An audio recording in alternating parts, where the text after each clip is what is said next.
Hello, Knowledge family. How is everyone doing today? I hope everyone is doing well today. Let's talk about it. Yeah, let's talk about it.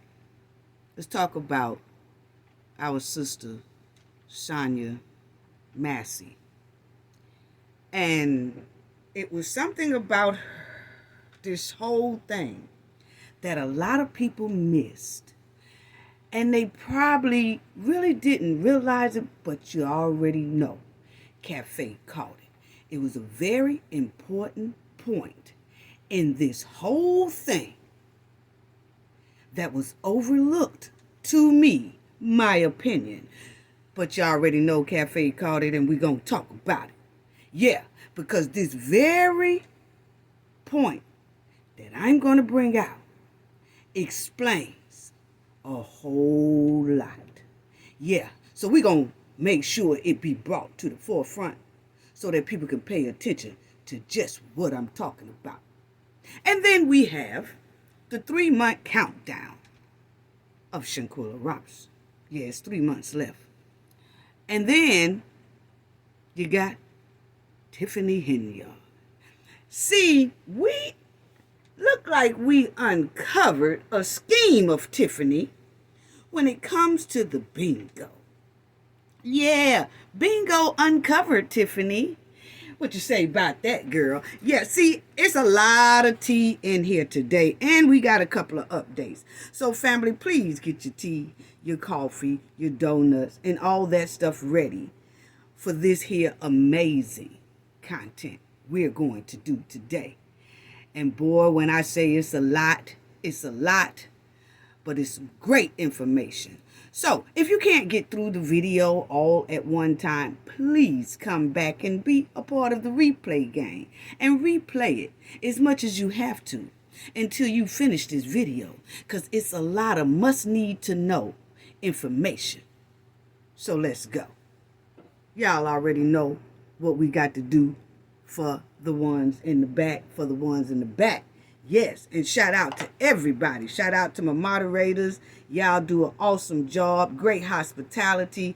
Thank you to the subscribers, old subscribers, new subscribers. Thank you all. Thank you all. Your support is greatly appreciated, as always. Shout out to the replay gang as well. Thank you for the ones in the comment section. Y'all have me laughing. Thank you to the chat. The chat is so awesome. Please like this video because I already know they're going to try to almost slow it down. So please hit the like button. Please share it if you can. Okay? Please do that for me. I don't ask for much. All I ask is just hit the like button, please. And share if you can. It's greatly, greatly appreciated. Okay? Now, this video is under fair use. Copyright disclaimer under Section 107 of Copyright Acts in 1976. Allowance is made for fair use for purposes such as criticism, comment, news reporting, teaching, scholarship, and research. Fair use is a use permitted by copyright statute that might otherwise be infringing. Non-profit, educational, and personal use tips the balance in favor of fair use. Yes, fair use.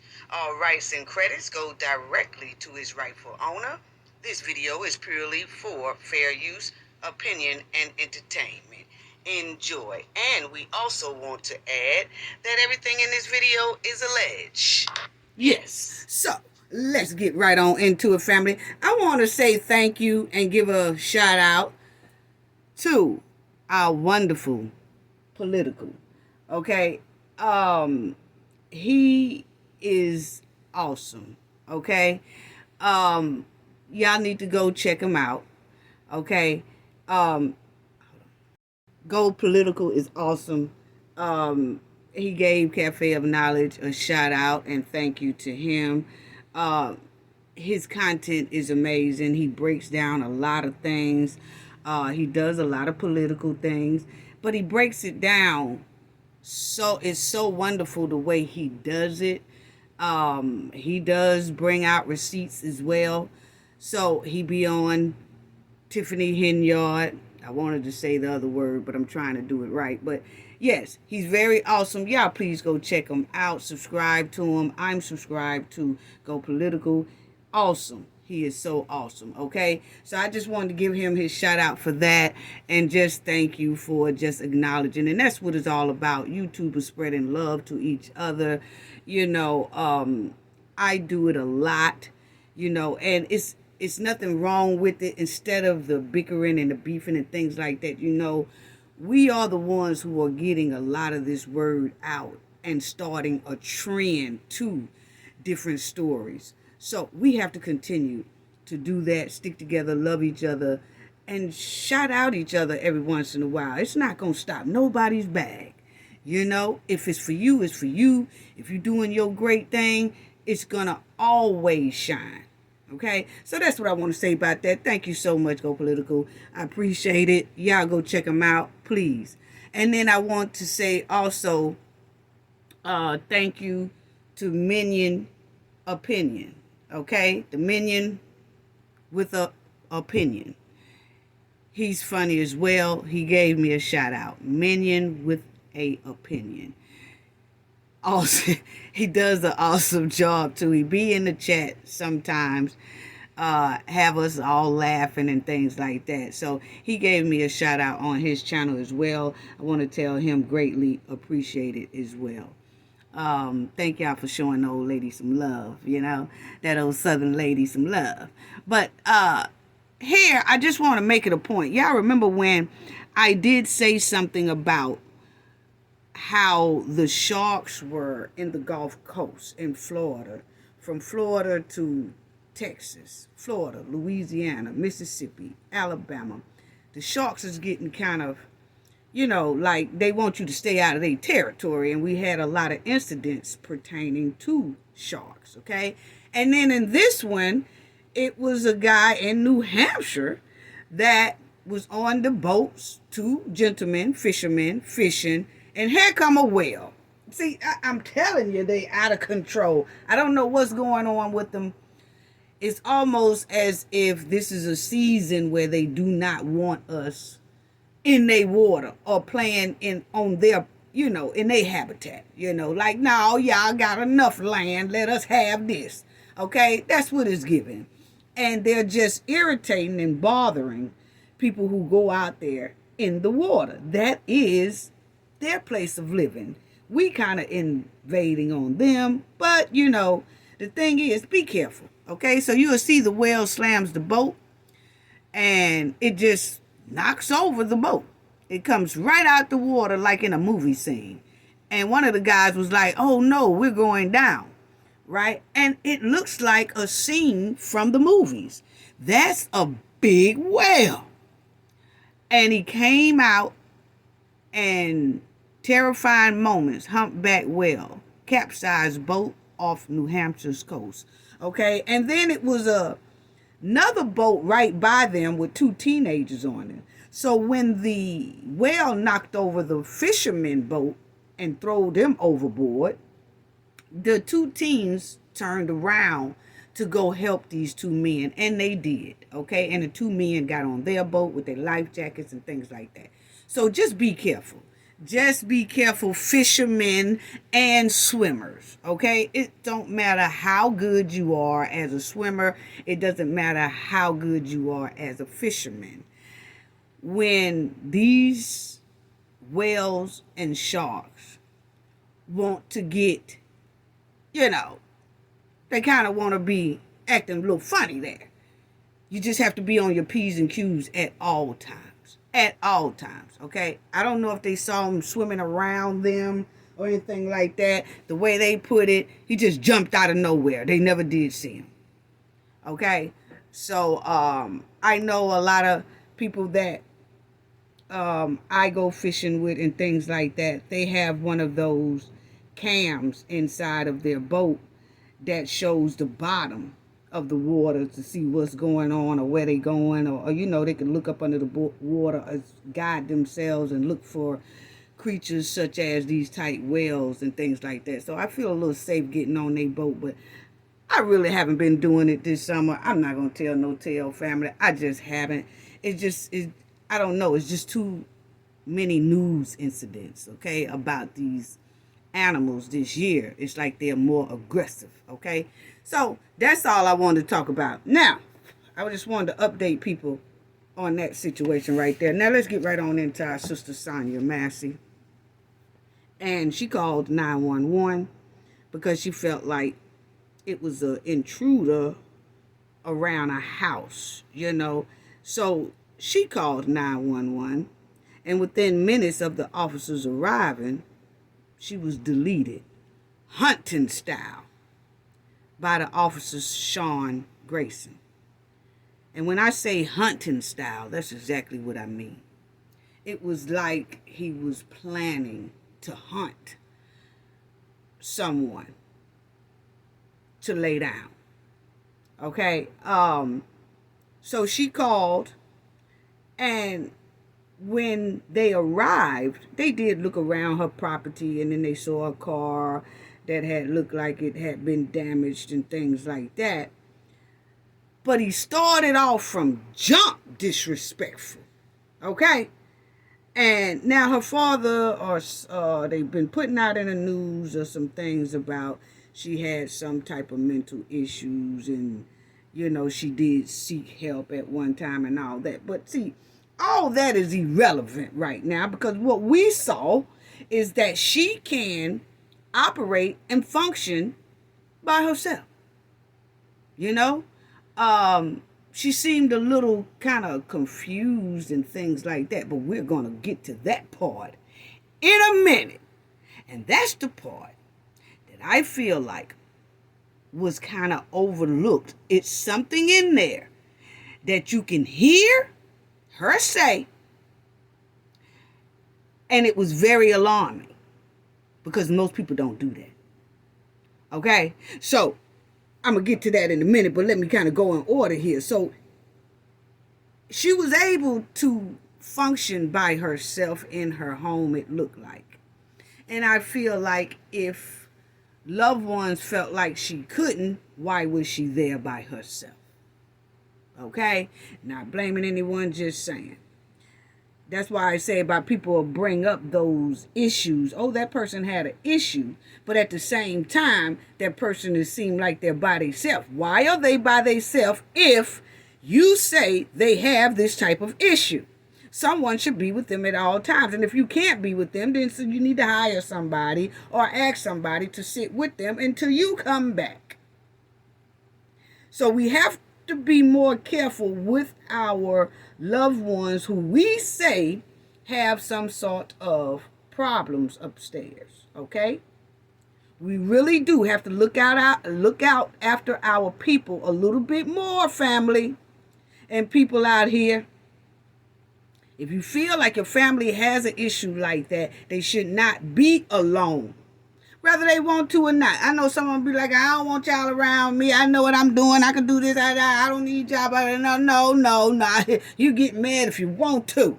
Somebody gonna be here with you. You know? And if they're not abiding by that, then that's when you have to go a step farther and make sure that either they are placed somewhere where someone can look after them. Okay? But let's just pay more attention to our loved ones who we say might have some type of problem like that. But from what I see in this here video, she was able to function by herself. So I don't feel like that should come out. It's almost like it's giving him a scapegoat. Okay? Because he was trying to run with that as well. So when she called for help, feeling unsafe, like somebody was trying to intrude on her property, here he come, the demon of spirits. And the sheriff had a disturbing police history anyway. And they said that he was put out of the service, which is military, because of behavior that was not tolerated. That's undisclosed. They won't say exactly what it was, but it had to have been something very, very bad for them to boot him out of the military. Discharge him. Yeah, it had to have been something very bad. What was it? Yeah. And he had about 6 different police jobs or agency jobs that's dealing with policing. And he had like 2 DUIs and all that stuff. That's very alarming for him to still be on the force anyway. Because many companies will not allow you to work in their company again if you have been fired from their company or forced to resign up out of their company. No, they don't. So why don't the same rules apply to people who are supposed to protect and serve, but some of them have a background to seek and destroy?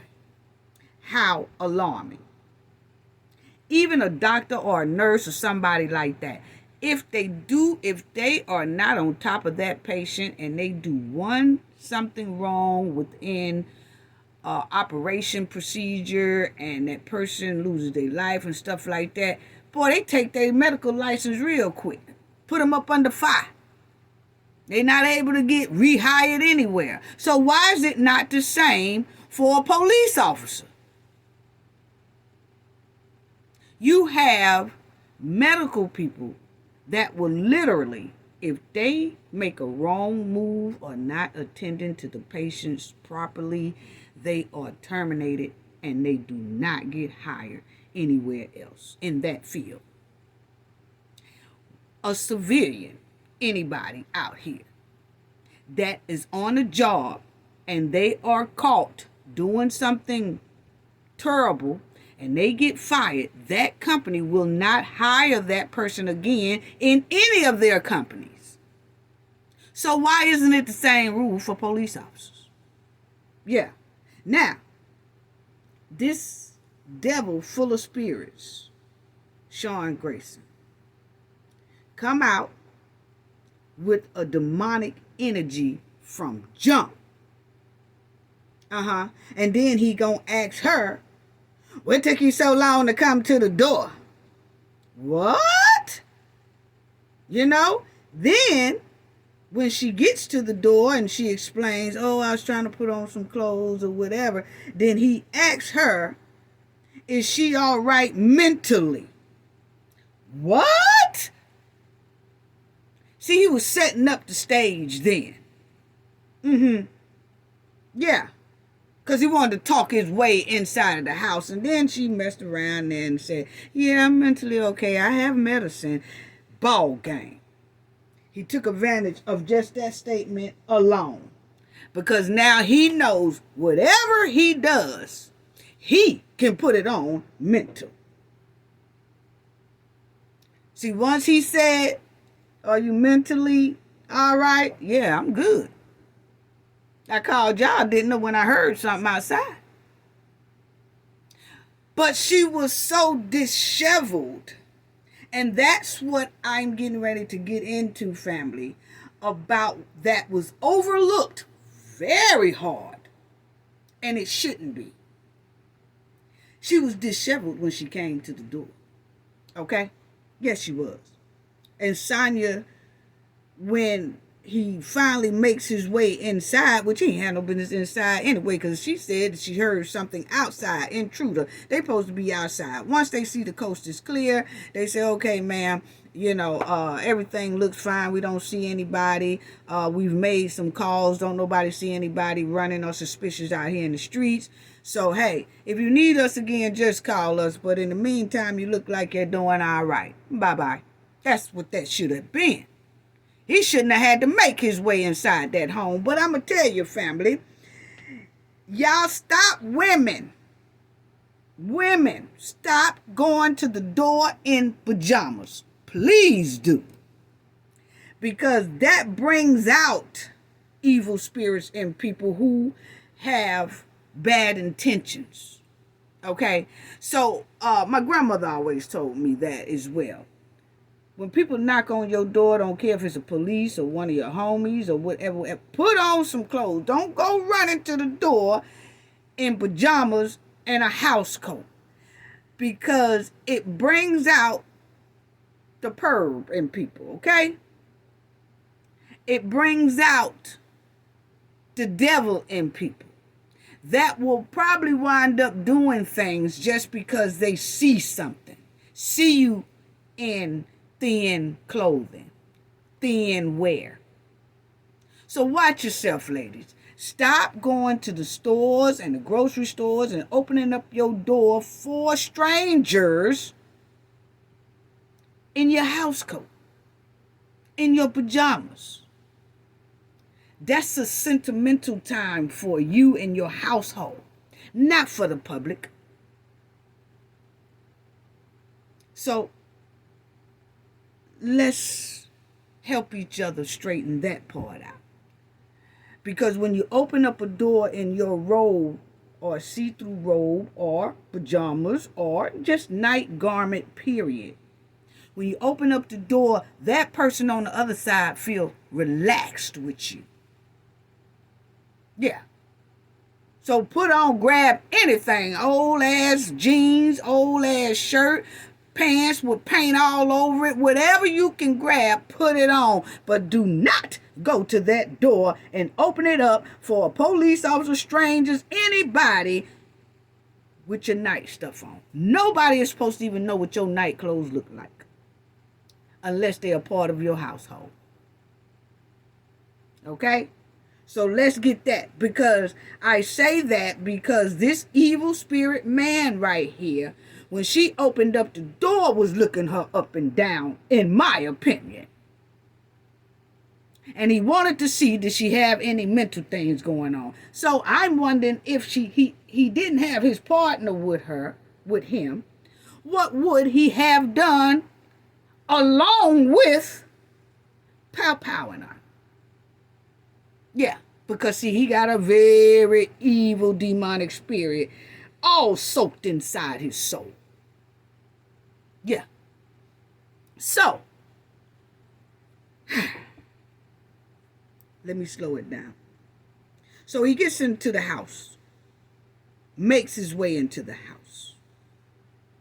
And let's stop letting people in our house like this. Officers, ain't no need for them to be in the house if you heard something outside. Okay? But see, he had something up his demon sleeves anyway. So, when they get in there,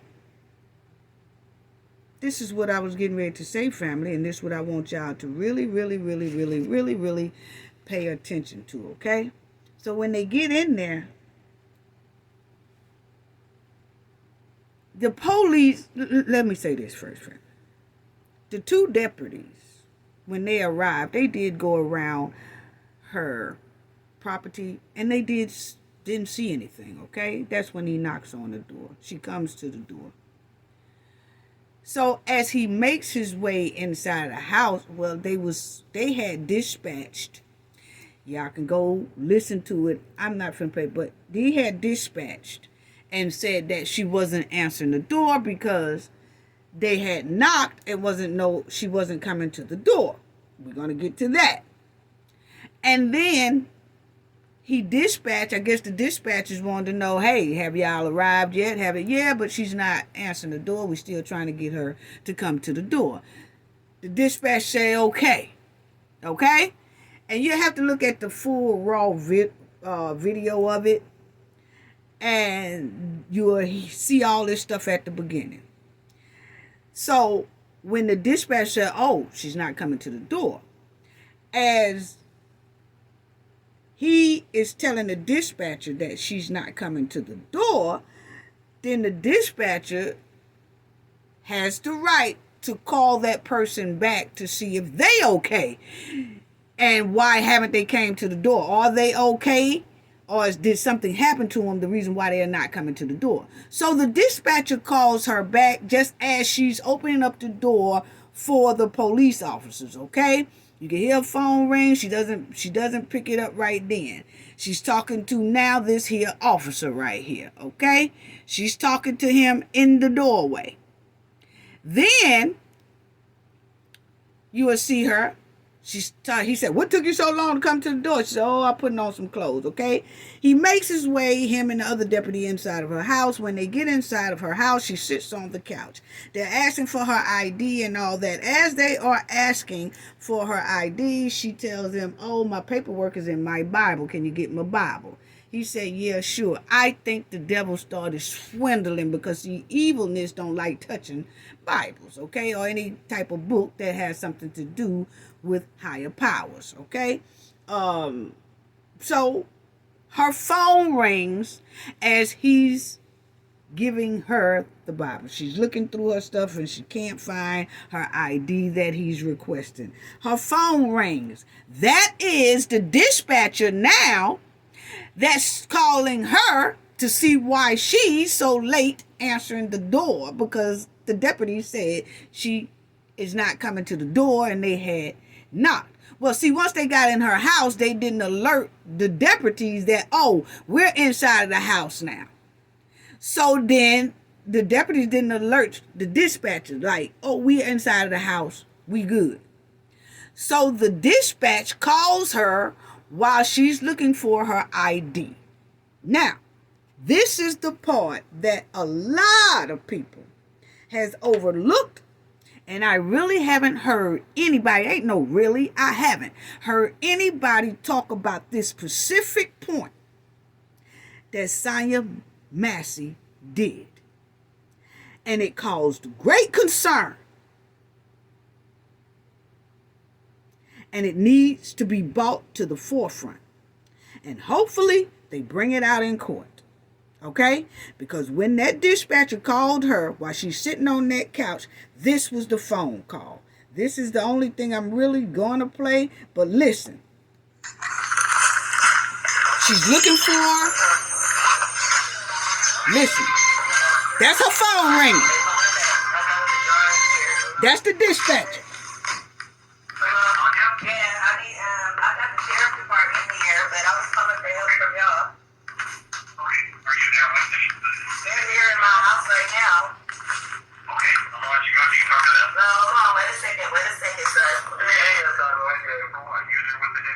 Okay. Did anybody catch it? Y'all already know Cafe did. Now let's go over this again. Listen, her phone rings. It's the dispatch.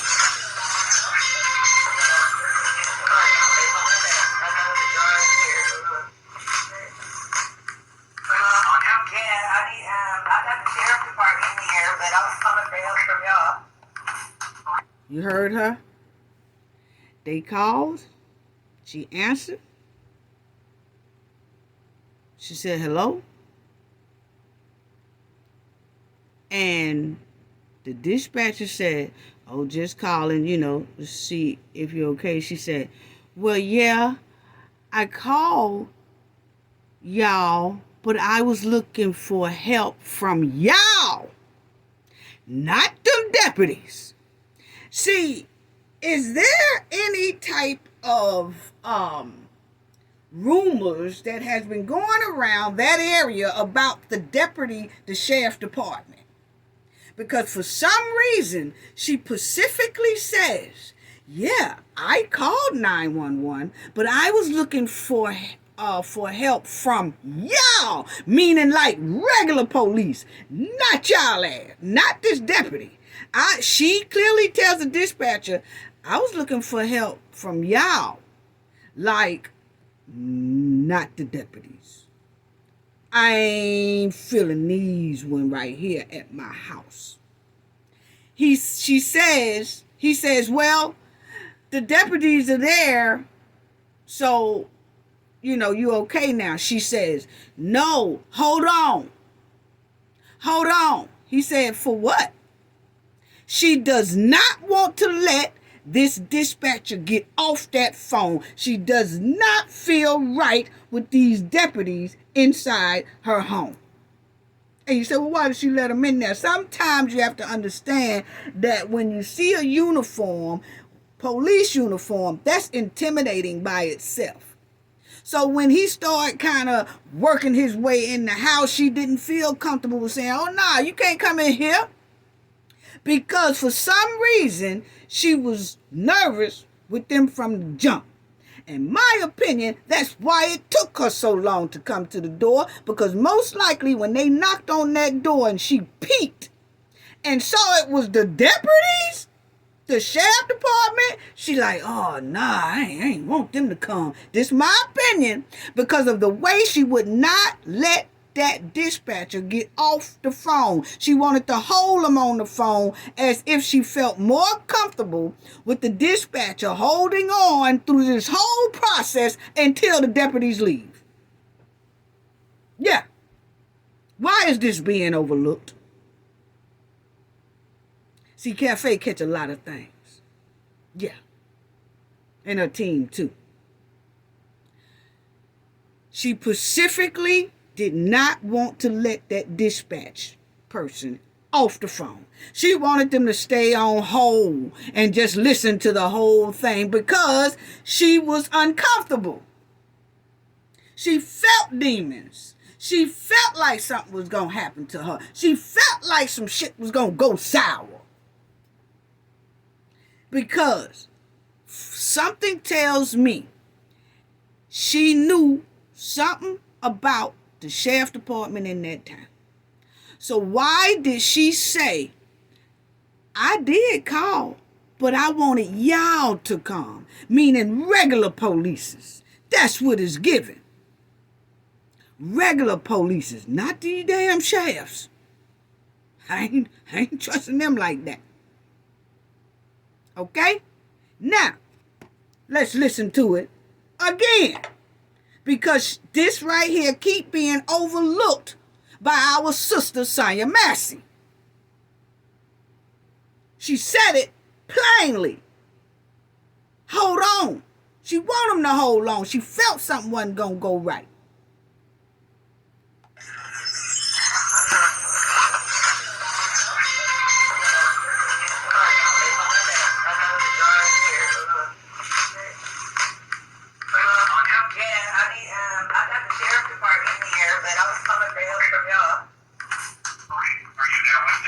I was calling from help from y'all. Who's y'all? My opinion, she was calling for help from regular police, not them damn deputies. Something tells me Sonya had already been hearing, or it's a rumor or something like that spread around that town for years about something about these deputies. My opinion.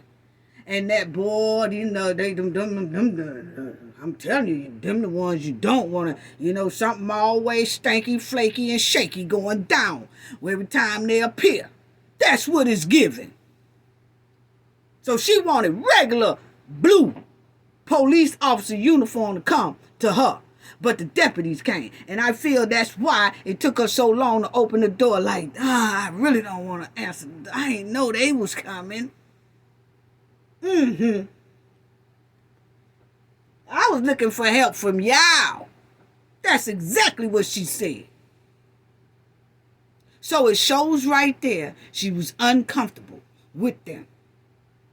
Didn't want them at her house from jump.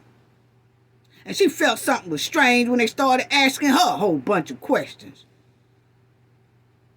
So when you say, oh, she seemed like she was distraught or something like that when she got to the door, and you know, it did seem like something was wrong, or she was disheveled. Yeah, because she didn't want them there.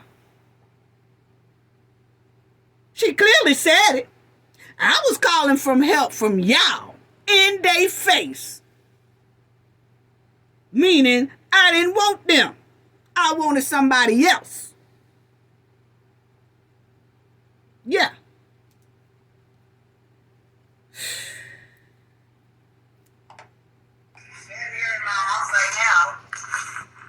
She said, they're in my house right now. She didn't want them in there. I was calling for help from y'all. They're in my house right now.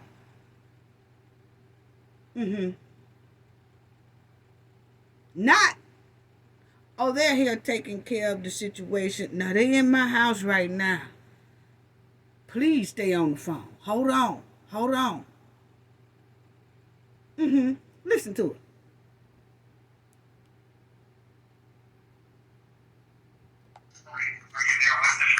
They're here in my house right now.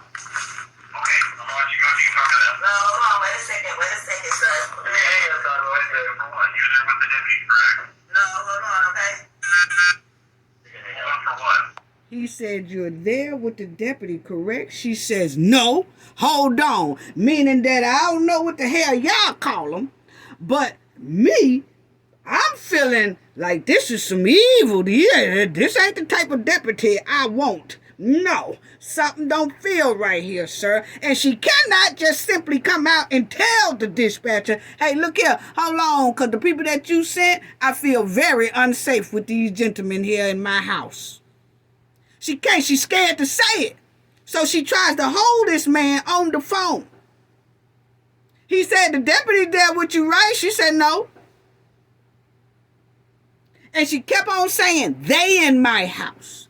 They in my house, right? He said, is the police and them there? They in my house now. They. She doesn't never address them.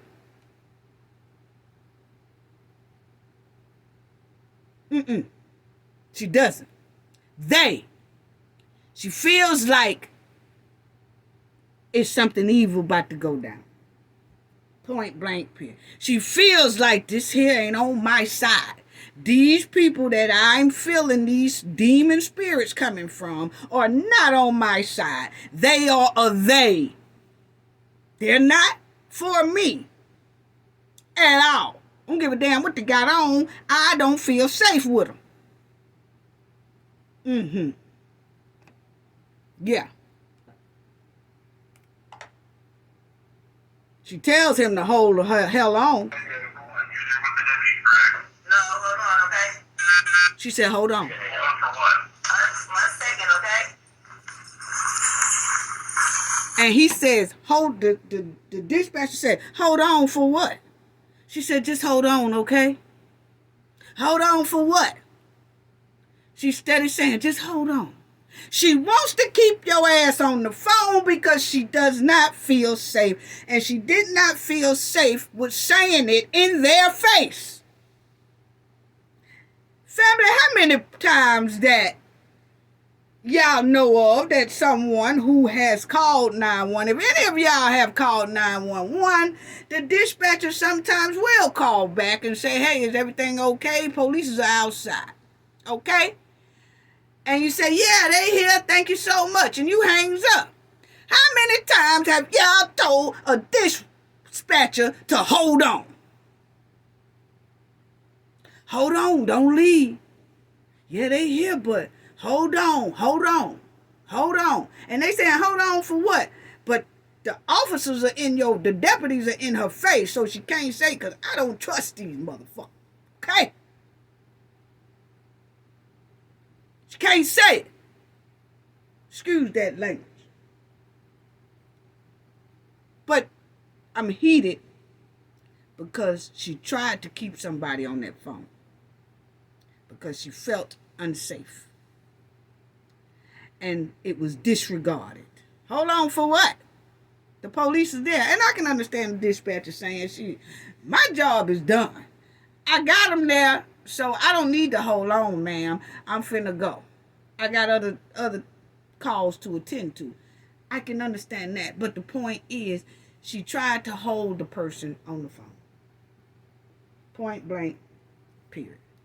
And I keep stressing that point because there's so many people that keep looking over that point. Put a whole no, not cafe.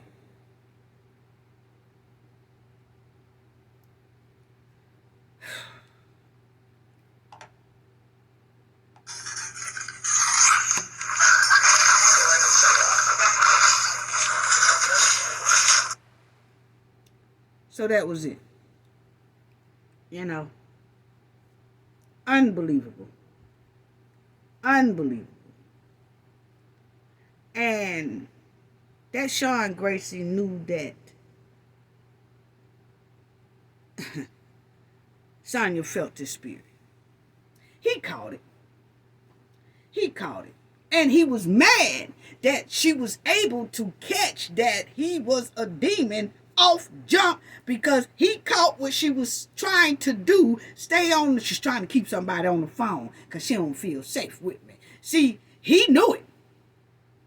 So now he wants to continue to agitate some shit, because according to him, in his mind, most likely is, oh, she trying to tell on my disturbing behavior. Because see, he clearly started off at the door with nasty talk. Well, it took you so long to come to the door. How are you mentally? And all that. Then when they came in, they got flashlights all in her rooms and stuff. Wait a minute, what are you doing? So she already, before she even opened the door, didn't want to open the door. And he caught it after she talked to that dispatcher. Said, no, hold on. Said, well, what's wrong? You there with the deputies, right? Now this Sean Gracie looking like she done caught on to my demonic behavior. And he wasn't liking that too well either. So he found a way to make an excuse to delete her. And that was because she so happened to have some water boiling for dinner.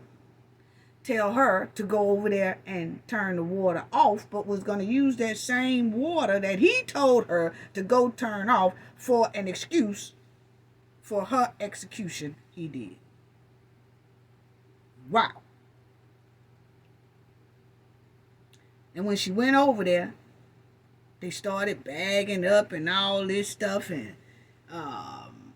saying little smart stuff. And she said, I rebuke you. All the demonic spirits that they were showing her from the moment she opened up the door till she went over there to that pot, and she felt then this was a setup. He told me to come over here and turn this water off. Now he gonna use this water to delete me. She felt it. And she was hoping, how most people do say, I rebuke you in the name of Jesus. He said something, oh, we don't want you to throw that water on us or something. He's trying to escalate something that he told her to go do. It was a trap, in my opinion. Because he really didn't like that phone call when the dispatcher called, and she didn't want to let the dispatcher go. She wanted somebody to stay on the phone while he was there.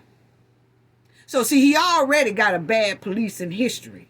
So by her saying, no, yeah, they there, right? No. The deputies are there. No, like, I don't know what you call them, but I don't call them that. I'm feeling something totally different here. These are not my friends that's coming to protect and serve. They coming for something else, and I feel it.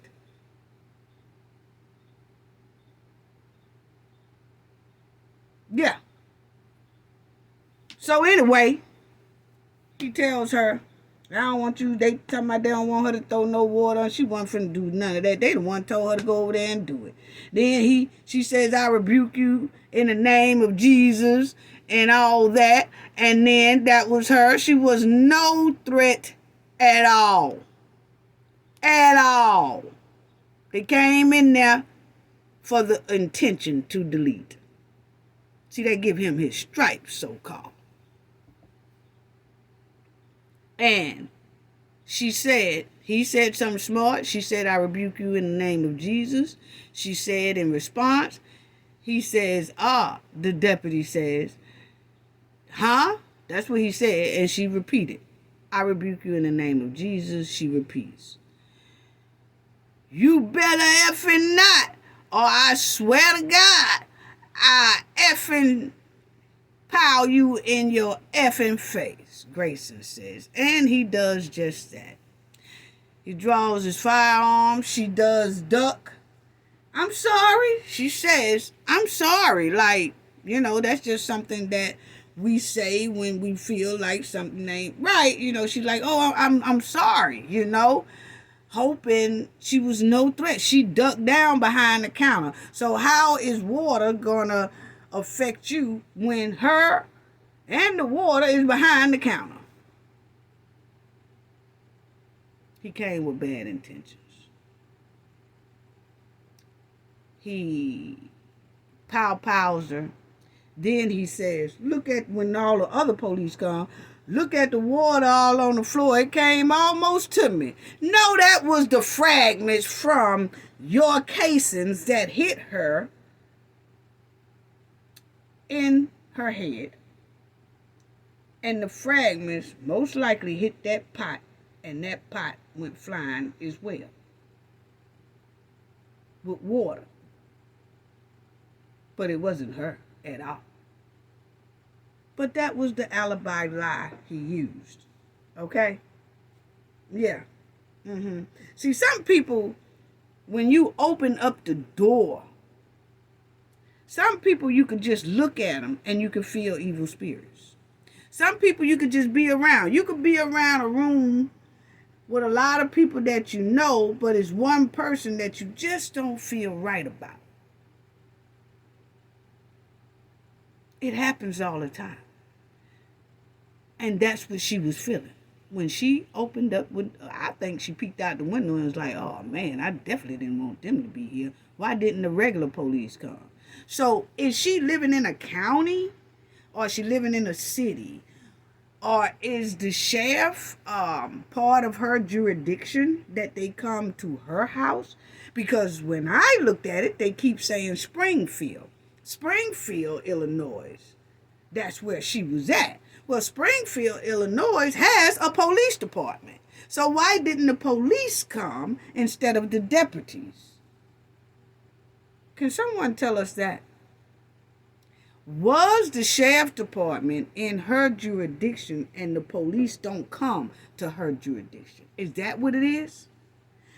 Is the reason why they came? Because when we look up Springfield, or somebody needs to make it clear, well, she was living about 50 miles from Springfield, but she actually lived here, which is in the jurisdiction of the sheriff department. See, nobody is saying that.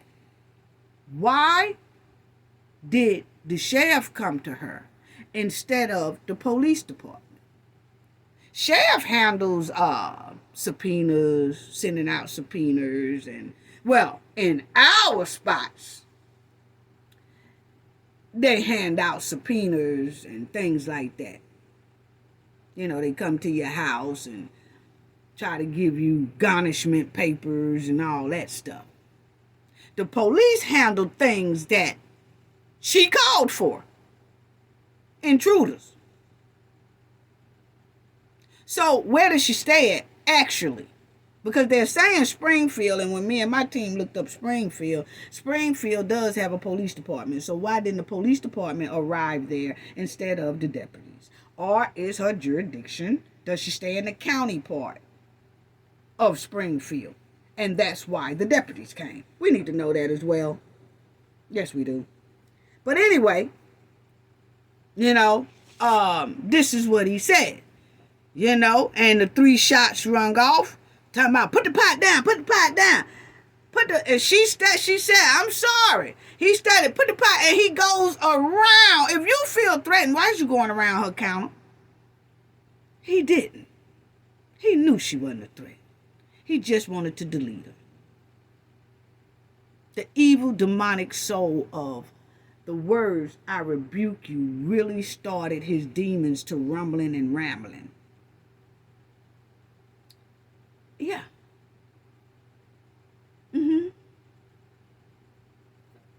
Yeah.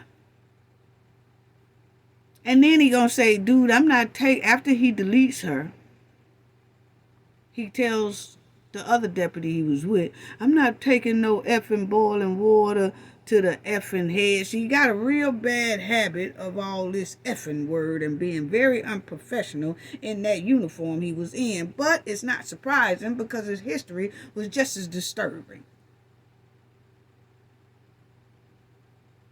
Wow. Wow. And then her father, he said some things, but the deputy said, drop the pot, even after she was laying there deleted on the floor. You can hear another officer say, shh, dang, shh, F. You could tell, he knew they had did something wrong too. Yeah, he knew that deputy was wrong. Then told the arriving officers she ran after him with the pot of water. And then he gonna say, yeah, she did that. That bee is crazy.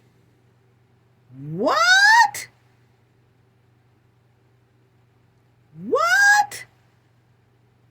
So see, when she told him at the beginning, when he asked, is her mental health okay? And she said, yeah, I have medicine. He automatically knew then he can use that as an excuse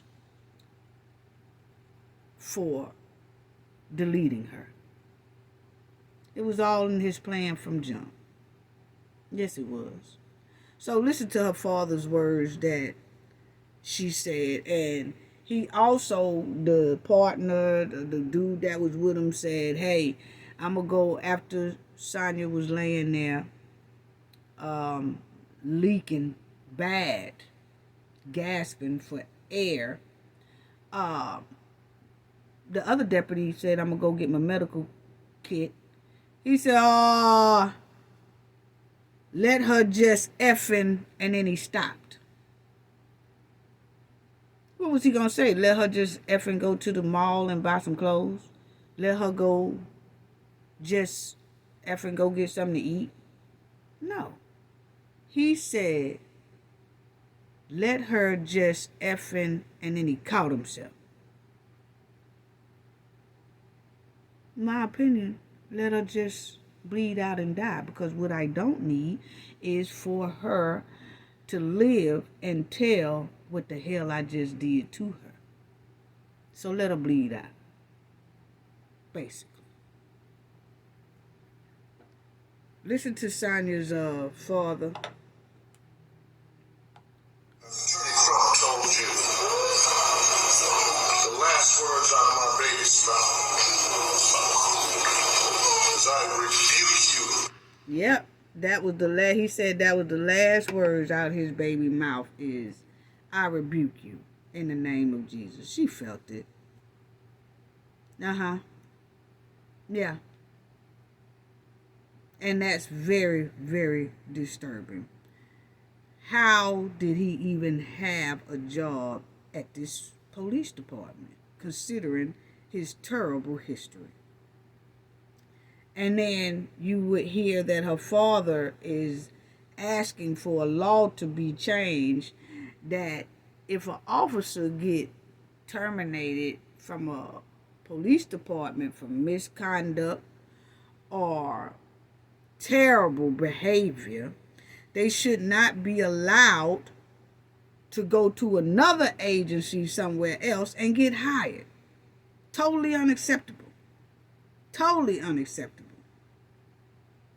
And her father said that they never told him that a deputy shooting was involved until after the body cam came out.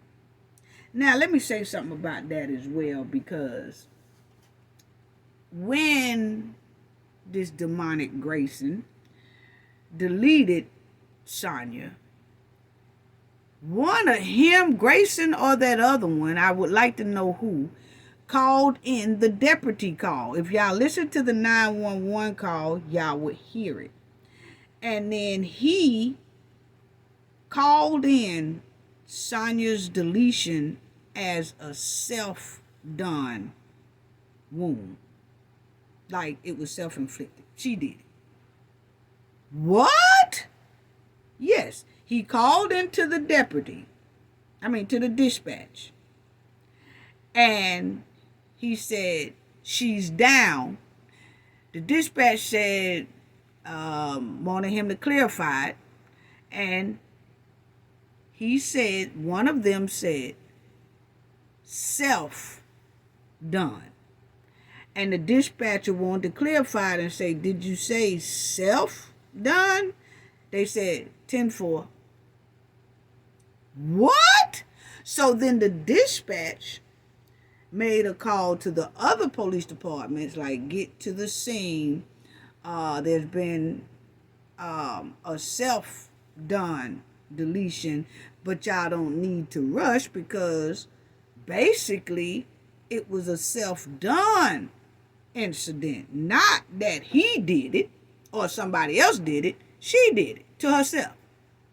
That's what they called in to the dispatch, to call in that incident happened. So which one, what Grayson and that other deputy that was with him, which one of them made that call? Because we clearly heard it. It's all over the internet.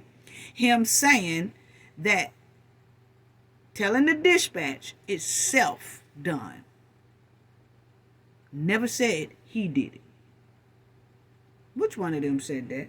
That's what I want to know. Was it Grayson or was it the other deputy that was with him? Something tell me it was Grayson that called in that call and said self-inflicted. Because when the other officers came to the scene, I saw that his sergeant asked him, where's the weapon?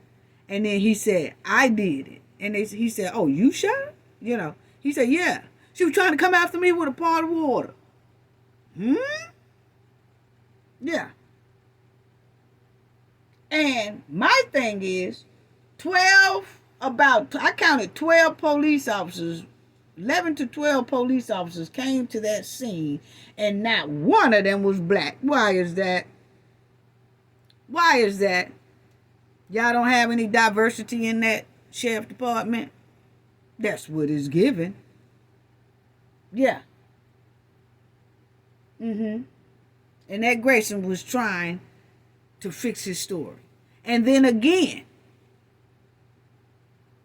why was he allowed to damn near basically tape off his own crime? He stayed there the whole time after he told the sergeant, yeah, I did it. He stayed there, helped taping and investigating looked like his own crime. Why is that? Why wasn't he sent directly home? He lingered and played around there. Then you seen the other deputy that was with him. His body cam shows him going away from the scene to the trunk of his squad car, shaking like a leaf in a hurricane. Just shaking. Just shaking. Just shaking. He knew he had did wrong. He knew they did wrong. And he knew that he should say something, but he didn't. So he needs to be held accountable too. But I can say he was trying. I'm getting ready to go get a medical kit.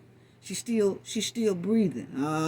Then Grayson, just effing let her, you know what he meant, bleed out. He don't need no witness. He don't need her telling what he did. And then that deputy abide by it. Then Grayson later says, well, I get my kit. Then he says, I ain't gonna waste my kit on this. What? Then call her a B word after she was deceased. This B is crazy. After he executed her. Really? Really? Anyway, family, listen to her father wants to push for a law of, if you've been fired, police officer been fired from one, he shouldn't be able to go to another one and just get hired. Shouldn't. Shouldn't at all.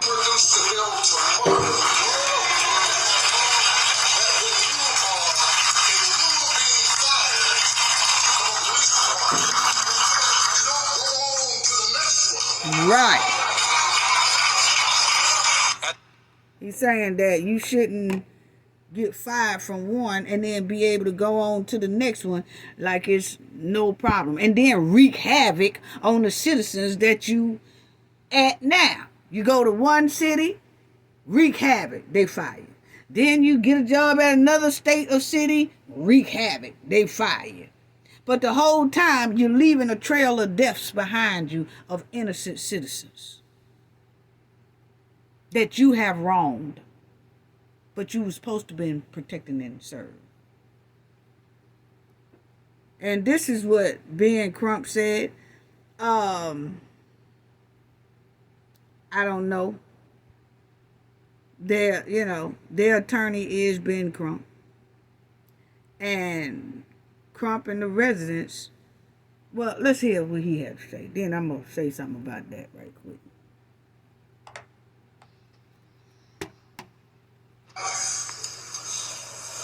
Of this beautiful 36-year-old black queen. We come to speak up for justice for Sonya Massey. We come to stand up for justice for Sonya Massey. We come to fight for justice for Sonya Massey. No justice. No justice. Justice for Sonya Massey. Justice for Sonya Massey. Okay, so my thing is, like Roxanne, it's a dream. So my thing is, I done heard Crump say this so much, even with Shanquilla Robinson, and we still hadn't got justice for Shanquilla Robinson yet, which I'm getting ready to talk about in a minute, okay? Not in a minute, but on down there. Family, I'm telling y'all, there's a lot of tea in here. This video most likely is going to be one of my longest videos. I just ask y'all to please go through the whole video. And if you can't go through it all at one time, please pause it, put it on watch later, and come back and finish it out, because it's some much need to know knowledge up in here. Much need to know. Okay? So, my thing is, we've heard Crump say this same justice for Sonya Massey. We've heard him say justice for Shanquilla Robinson, and we ain't got the justice for Shanquilla Robinson yet. What happened to that? Oh, I know what happened to it. We'll talk about it coming down in a minute, okay? But my thing is, Crump talking about this justice, and he's always right there with the grieving family, okay? But my thing is, Crump and the residents should be able to push for this law, which is the George Floyd law, that has been sitting up there at the White House ever since George Floyd's trial. Why haven't they did anything about that law? And the thing about it is, Crump has been at the White House regarding Shanquilla Robinson. He met with the people at the White House regarding Shanquilla Robinson's case, which does not have justice yet, okay? Now, my point is that he's up there, and then he said justice for, Sonya Massey, but he's been to the White House before. And that's where Kamala is, right? And he's a sorority brother, and Kamala is a sorority sister, right? So why can't they get this George Floyd law passed? Every other law so far has been passed except for that George Floyd law. So my thing is that we hear this all too often coming from Crump, who is at a lot of the tragedies here, okay? So my thing is, all these people are outraged about this, but are not demanding change and to get this George Floyd bill passed from the VP, who is now taking Biden's place for this presidency run. Why is that? Why is everybody bypassing that? How many of these outraged citizens across the United States is going to demand that the VP go head on and push this George Floyd law in effect right now? She already in there, right? She's already in there, right? Because, see, we've heard Crump say this same thing about Shanquilla Robinson. Who hasn't gotten justice yet. And you have the VP who is taking the presidential run. And why isn't people demanding? There's all this outrage. How come they're not demanding that the VP go head on and push this law in effect? She already in there. She already in the White House to make it happen real quick. But for some reason, people don't want to talk about that. See, they keep saying when Trump get into office that he's going to give police officers immunity. But what they're not talking about is the person who is already in office, who can already make this law go into effect, the George Floyd law that has been sitting there for years. All other laws have been passed except for this one. And already in there. So why aren't people saying that? Like, I've noticed that, and I'm not either or. I'm independent on all that stuff. I just go with who I feel is the best to go with, okay? But my thing is, everybody keeps saying, y'all want to put Trump in there who will give police officers immunity.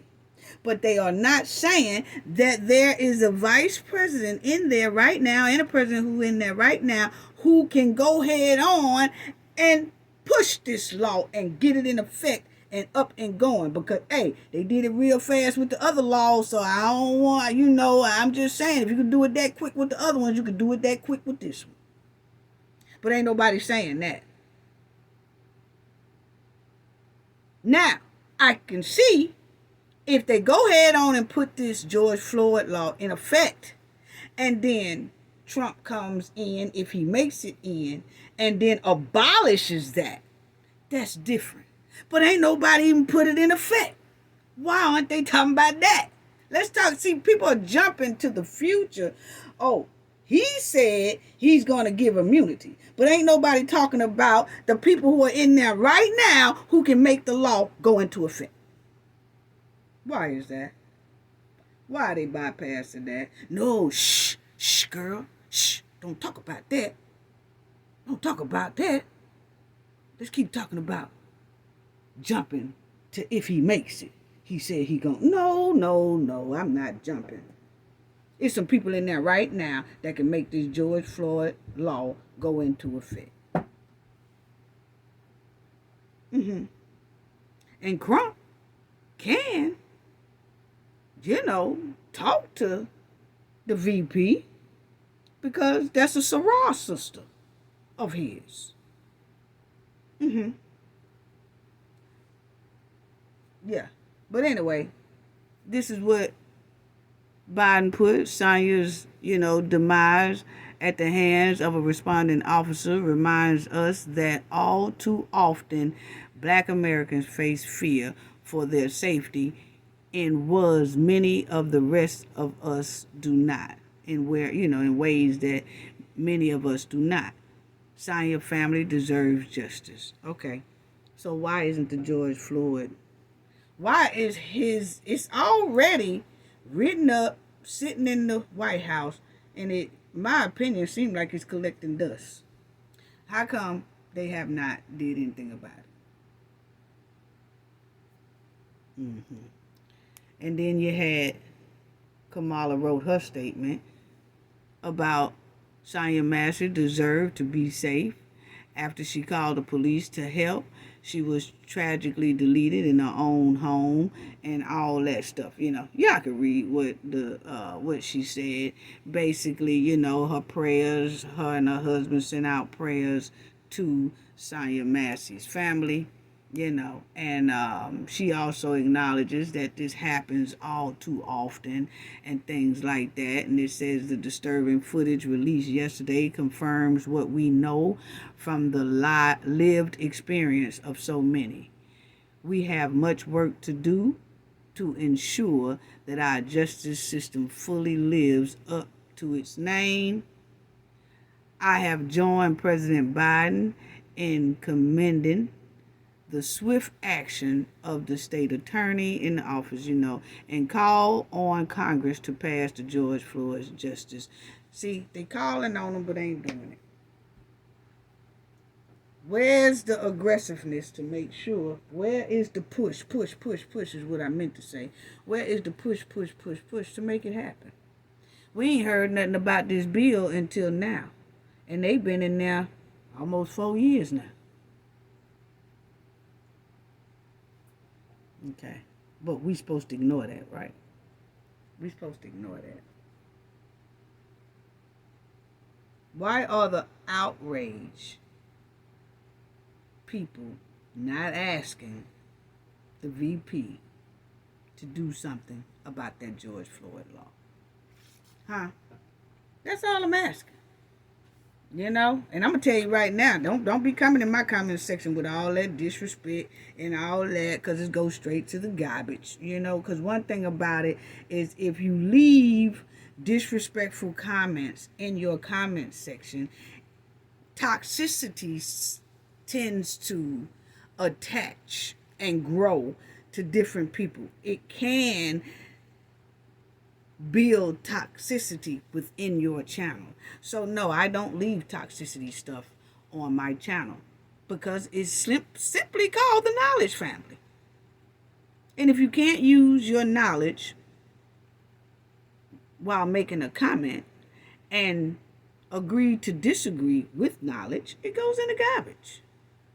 Toxicity grows, and we don't allow it to grow on our channel. No, we don't. So just thought I'd let y'all know that. So, but my thing is what I wanted to say, is people have the power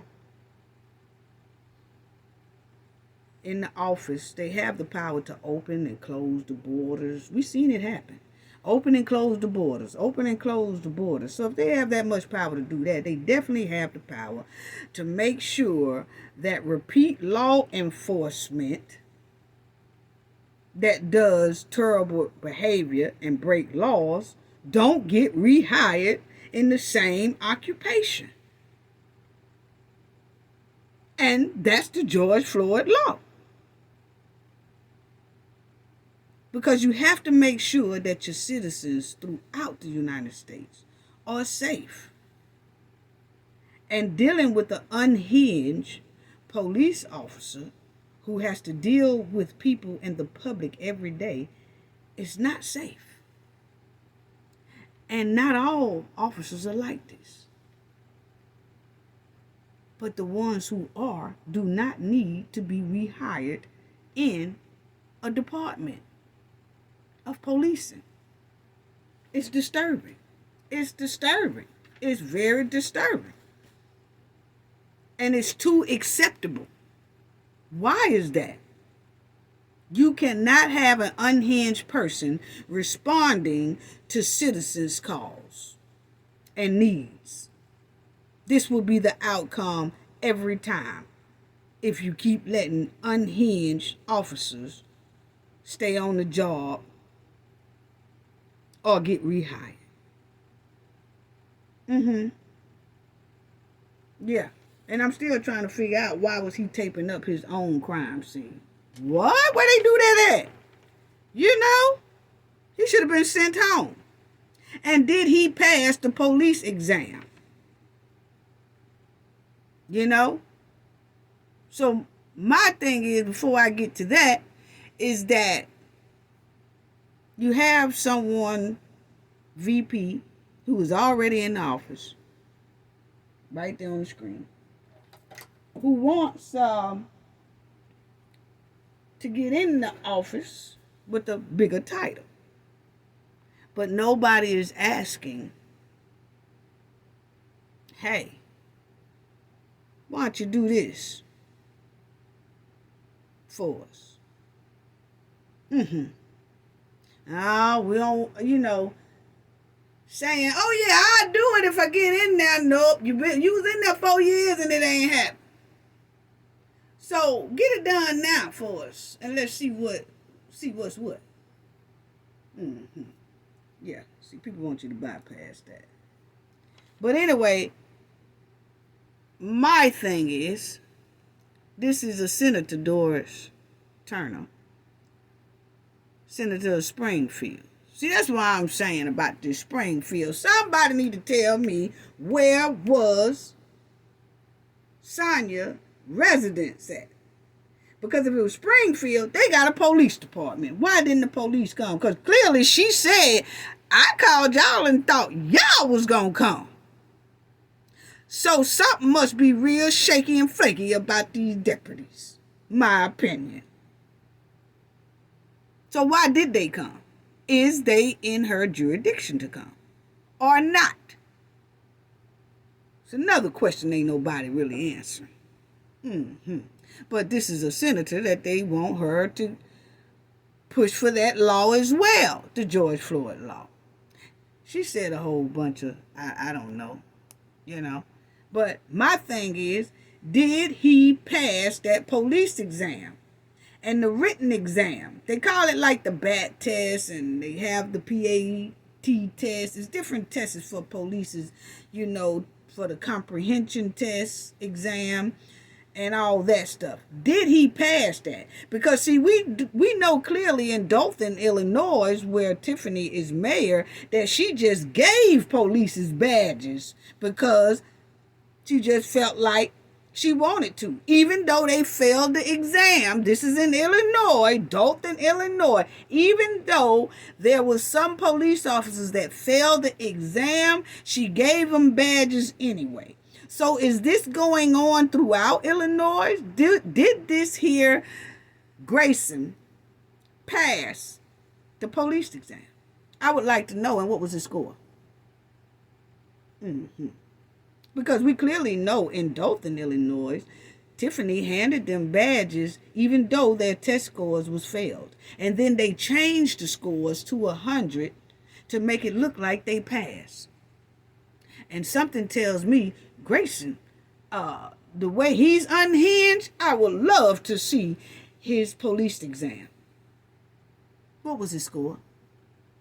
Yeah. And the sad part is he blamed her execution on her. Totally disgusting, totally disturbing, and uncivilized and demonic. Yeah. Totally unacceptable. So, that's what I had to say about Sonya Massey. Very disturbing. I do want y'all to listen to this. Her father said this also on the news about he didn't even know that it was a deputy shooting. Check this out. Wake up. But I just don't know kind of what to say. I saw this happen in the George Floyd matter. I saw this happen in the Breonna Taylor matter. And I had to say to God, why me? Why my child?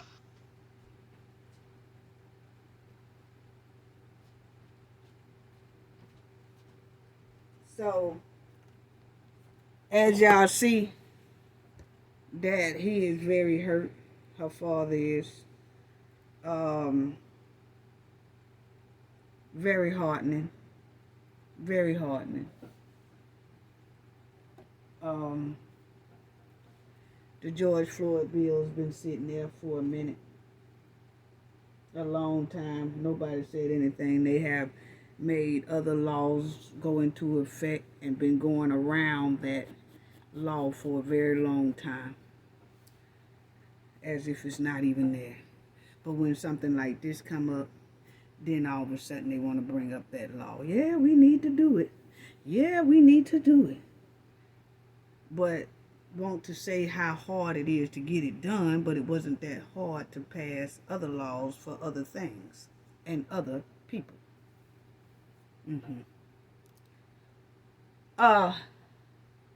Rest in peace, baby girl. Rest in peace. Now, let me go right into this. YSL, it is some quick updates, but Young Thug lawyer has put in a motion for Young Thug to get bond. Okay? He says that Young Thug is not a threat to the community, and he says that he's not a flight risk, and that he's been in there for so long, and the trial has been put on pause, halted, and all that, but he's sitting there, never been charged as guilty, and he's innocent until proven guilty, but he is still behind bars for over a year now, and that he wants him the motion to grant him bond. And they was like, you can put him on an ankle monitor, whatever it is, but this is just a lot, and at least give him bond throughout this trial. Okay, so he put in a motion for that, to get Young Thug bond. And he says Young Thug is not a threat to the community. I think the prosecutors are going to try to say he is, because there's so many witnesses that came forth at this point and that are still out, and they fear for their safety. I think that's what the prosecutor's going to try to go with. But the point is, Mr. Steele has put in a motion for Young Thug to get bond. Okay? So we don't know if the judge is going to grant him that motion or not. Remember when last week Mr. Steele, Young Thug's lawyer, put in a motion that he did not agree with the decision that Cross, this lady here, recused.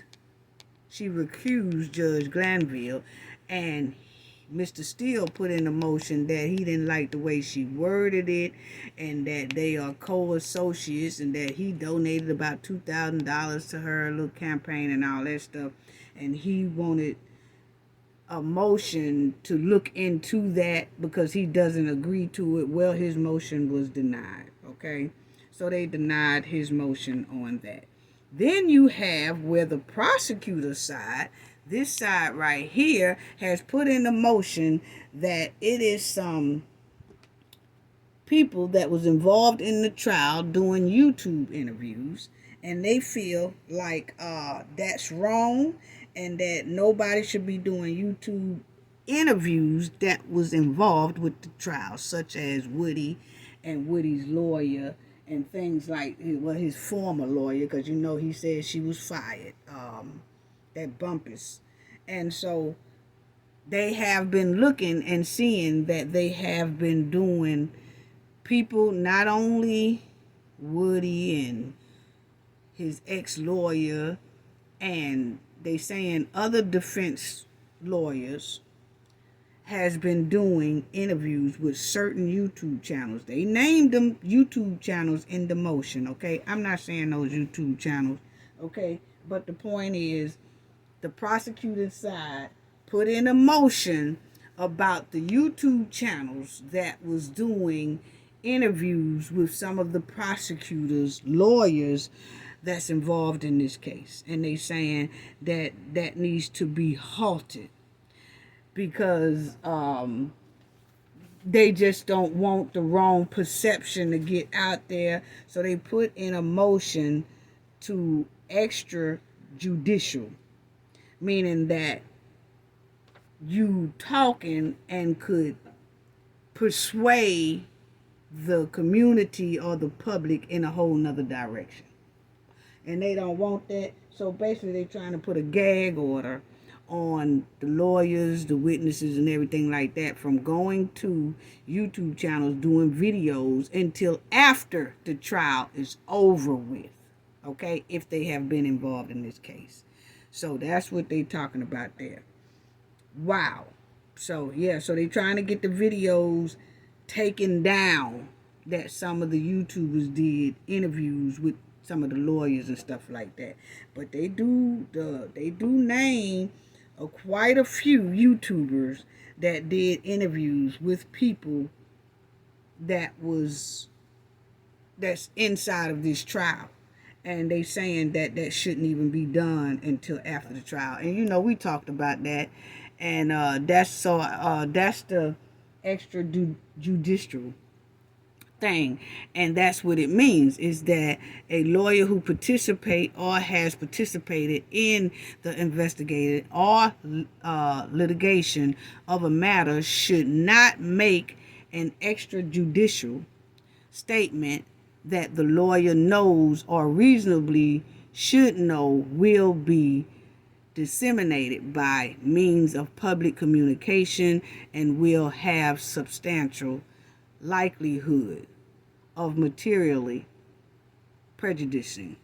Okay, so they don't want that because they say it influenced the public and things like that to persuade to one side instead of the other side, or, you know, it just taints the case basically. Okay, so they are asking for some of those YouTube videos to come down, and y'all know I talked about that in the last video about I was hoping that I knew that Woody and the lawyer that he fired up here was doing some interviews as well. And I was saying, I just hope that they don't say things that will get them messed up or whatever. But they are trying to take some of those. The prosecutors are trying.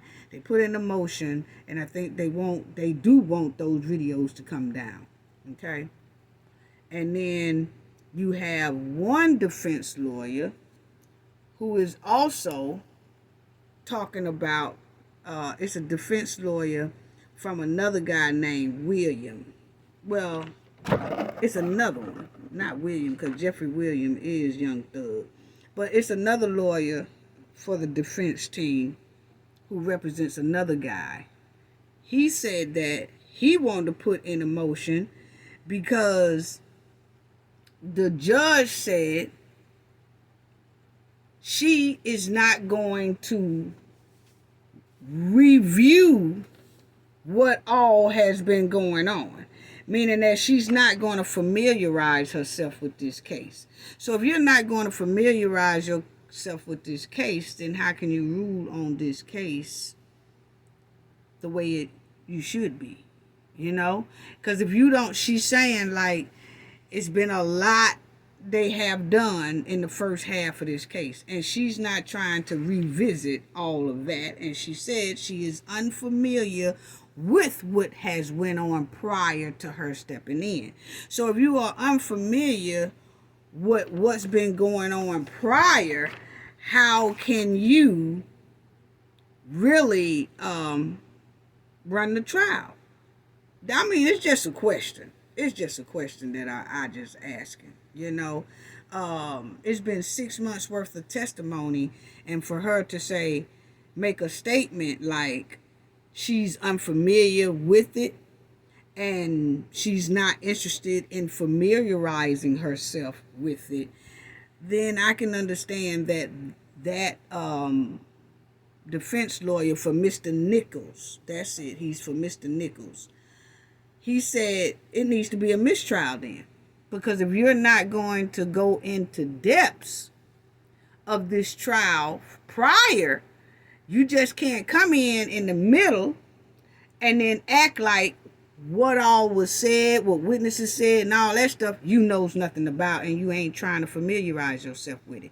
Well, then if you don't want to do all that, then just call it a mistrial. So that's why that lawyer for Mr. Nichols has put in a motion for a mistrial, okay, for that.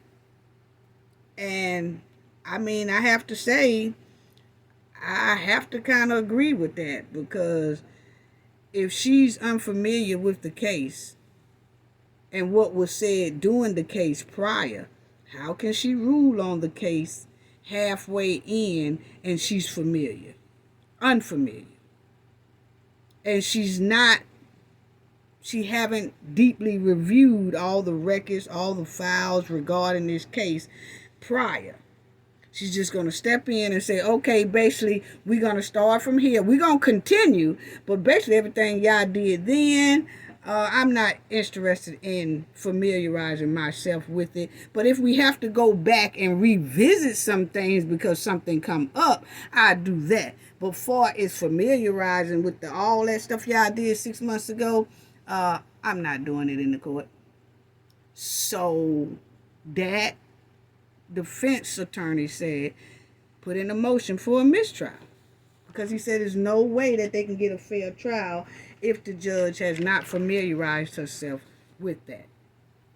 Okay, and Mr. Steele put in a whole lot of motions, so we will talk about that. But that was the bulk of kind of what I wanted to talk about. And they also put in a motion about Woody saying on the stand that somebody else deleted Mr. Nutt, not Young Thug and whoever else is up there, okay?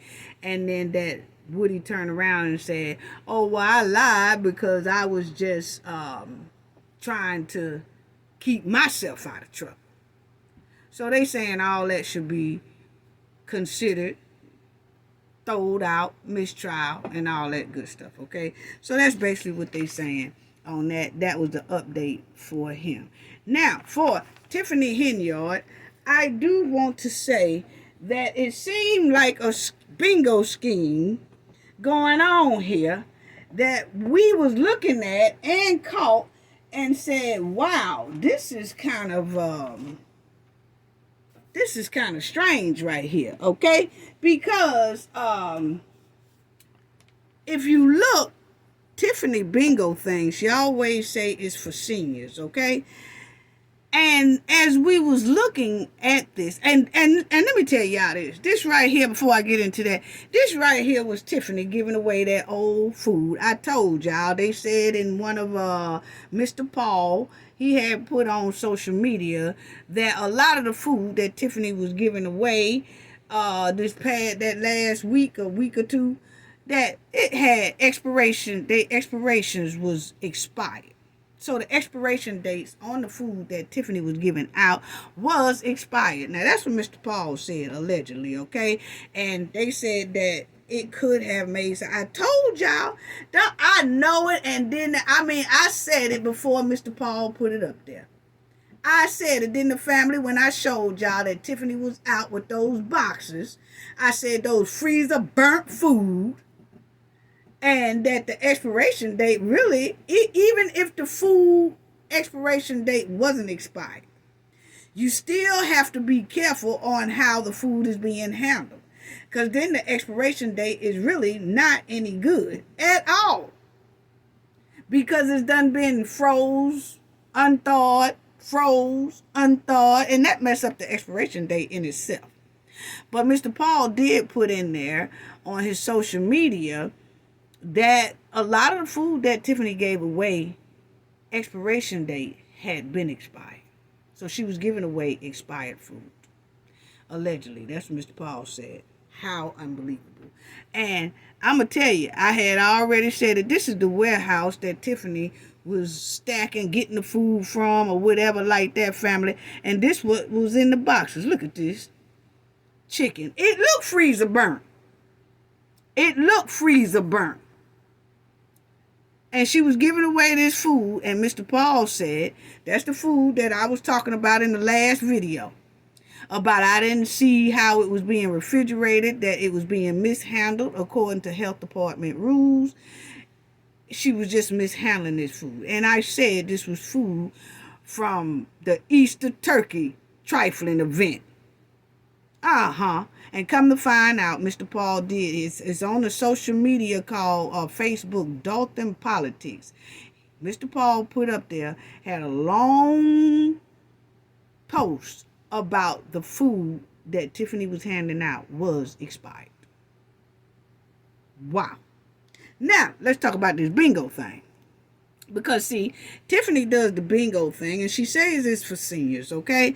But when we notice and we look, a lot of those people, it looks like half and half. So Tiffany has got a scheme going on, because half of those people do look like seniors, but half of them look like middle-aged people in her age bracket in the 40s and 50s. They don't look like they're seniors who's supposed to be like 60, 65 and up. Half of them do, half of them don't. So Tiffany got a little scam, look like scheme going on, my opinion, because an event that's supposed to be strictly for seniors look like it's an event for seniors, the community of all age, around about 30, 40, 50. Okay? Yeah, but she puts up there for the seniors. And it is a lot of seniors in there, but it looks like it's half and half. Half seniors, half people her age. So then she's supposed to put community bingo, not senior bingo. See, a lot of people haven't been paying a lot of attention to the crowd. Yeah, and then Tiffany has another little new thing that she has coming up, and it's called Seniors. She did this a couple of days ago. Seniors, are you ready to get savvy? Tech savvy, that is. Henyard and the Thornton Township Board are proud to offer free technology classes to all residents of Thornton Township. Join us for Tech Savvy tomorrow from 11 a.m. to 1 p.m. at Thornton Township. Okay, so Tiffany is going into helping the seniors. You notice she keep hollering, seniors. It's doing the same way with the bingo, but if you look at it, I'm going to show y'all some pictures in a minute. Half is seniors and half is not. Okay?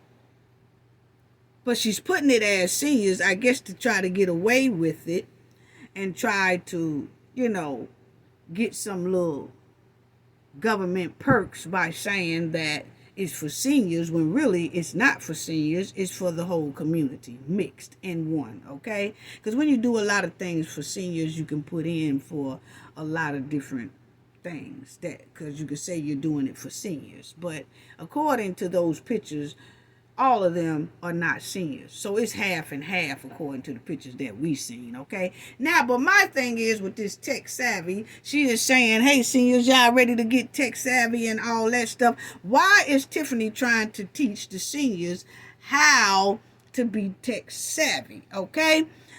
And she's getting ready to come up for reelection. So is this a way, Tiffany, I'm just asking, is this a way for you to get the people's information and their credit cards and bank accounts and things like that? I'm just asking because, hey, you're the one with the criminal behavior with a whole bunch of subpoenas stacked up on top of your head. So I'm trying to figure out, why is all of a sudden you want to teach the seniors how to be tech savvy? And, oh, you can get your money in your bank account and you can pay for stuff online. Let me show you. All you got to do is put in your social security number, put in your bank account number, and put your name and your full name and your credit card number and the expiration date of your credit card and all that stuff. And see, you can buy stuff offline. But at the same time, all that information done been collected. So then, my opinion, when you come out of office, you got all this stuff here, information. And then maybe a whole lot of people bank accounts will start getting hacked. I'm just saying. This is just my opinion, because I'm trying to figure out why right here, all of a sudden, you want all these subpoenas stacked on top of your head for money problems. And now you want to teach the seniors how to be tech savvy, which is tech savvy means show them how to operate the internet and show them how to order stuff online and show them how to do all that. But with all that, you have to put in your personal information. Mm-hmm. Why is that? I'm just asking. Why now? Why now? And then at one time she'll say she canceling bingo. Then she'll come back and say, now I'm postponing it. Then she'll come back and say, now we gonna have it. See, she flip-flopping. And it's very alarming. Yes, it is. So you see right here that she did say at one time, she said, it's bingo time. The supervisor, Tiffany Henyard, postpone, not cancel. So she's saying it's postponed, it's not canceled.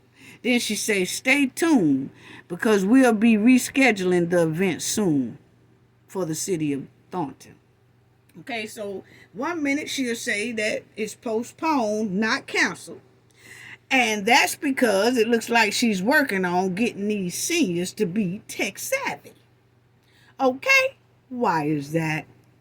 Okay, but then it seems like she's putting it back on bingo again. She's letting them do bingo again, but she still got this tech savvy thing going on, which done already passed because that was a couple of days ago she posted that, okay? So they've already done that, but I'm just wondering how many seniors had to put in personal information for this tech savvy.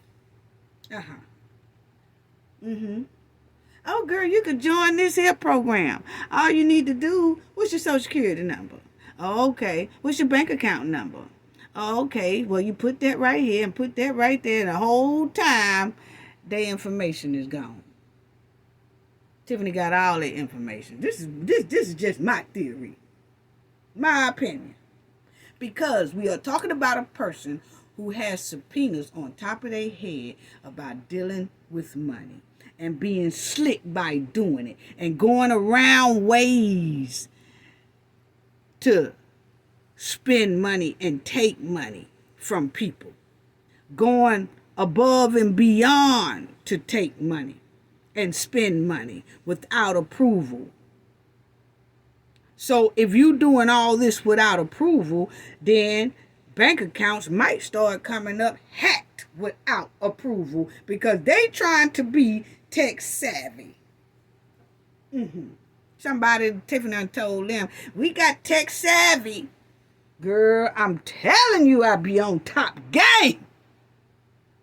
Yes. Why are we doing the tech savvy, Tiffany? For the seniors, why are you trying to teach them this?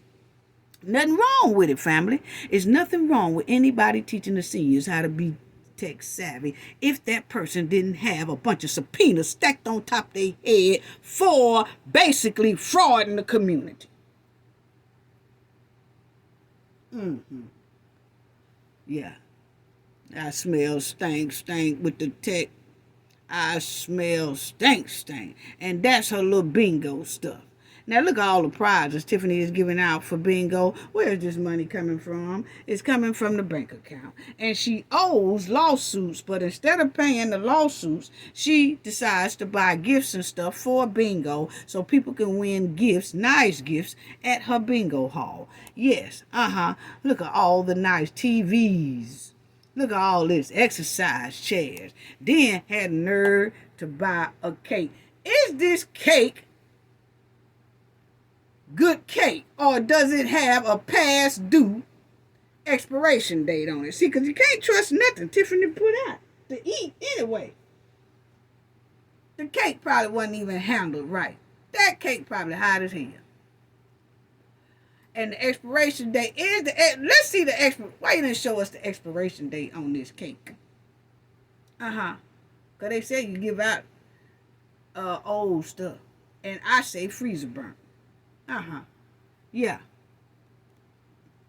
Now look at all these people at the bingo. Why is all these people? It's more people at the bingo than it is at the community board meetings.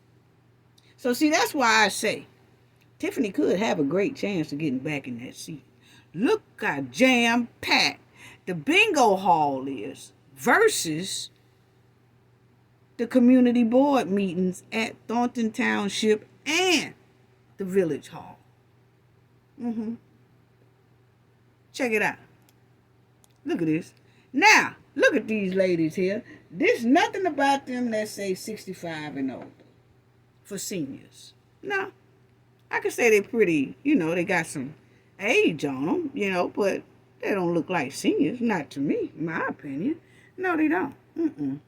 A lot of these people in here do not look like 65-year-old seniors, okay? There's a lot of people in here that don't look like they are 65. So it's half and half, okay? Tiffany, come on, let's tell the truth, okay?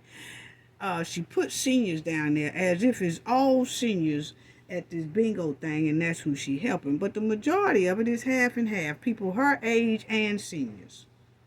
And I say 30-something, because I seen a lot of people who look like they was in their 30s. Yeah.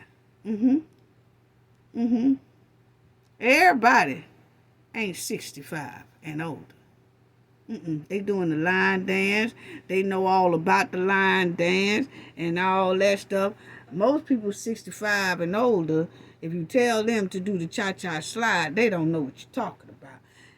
You ask the younger crowd, they do. And these people jumped up doing it. So, hey, they don't look like no 65 and older. And yes, people of color look good for their age, They could be older than they look, understandable. But a lot of these people in here did look younger than seniors, okay? It's a half and half mixed crowd, okay? And they jamming. But I'm just showing how packed this place is. And half of these people do not look like seniors. So why are you having senior bingo day on there? Why you just won't say Thornton community bingo? Yeah, I got an answer for that, I think. Yeah. Yeah, let's talk about it. See this chick here? This chick here have on her little nice stuff. Like after this, she'll probably go out.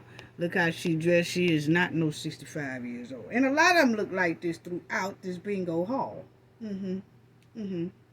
A lot of them look like they're the same age as Tiffany. In their 30s, late 30s, and up. Ain't strictly seniors up in here, Tiffany. Why you keep putting senior bingo night?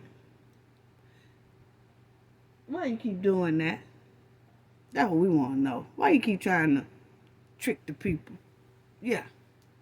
See, look how jam-packed it is.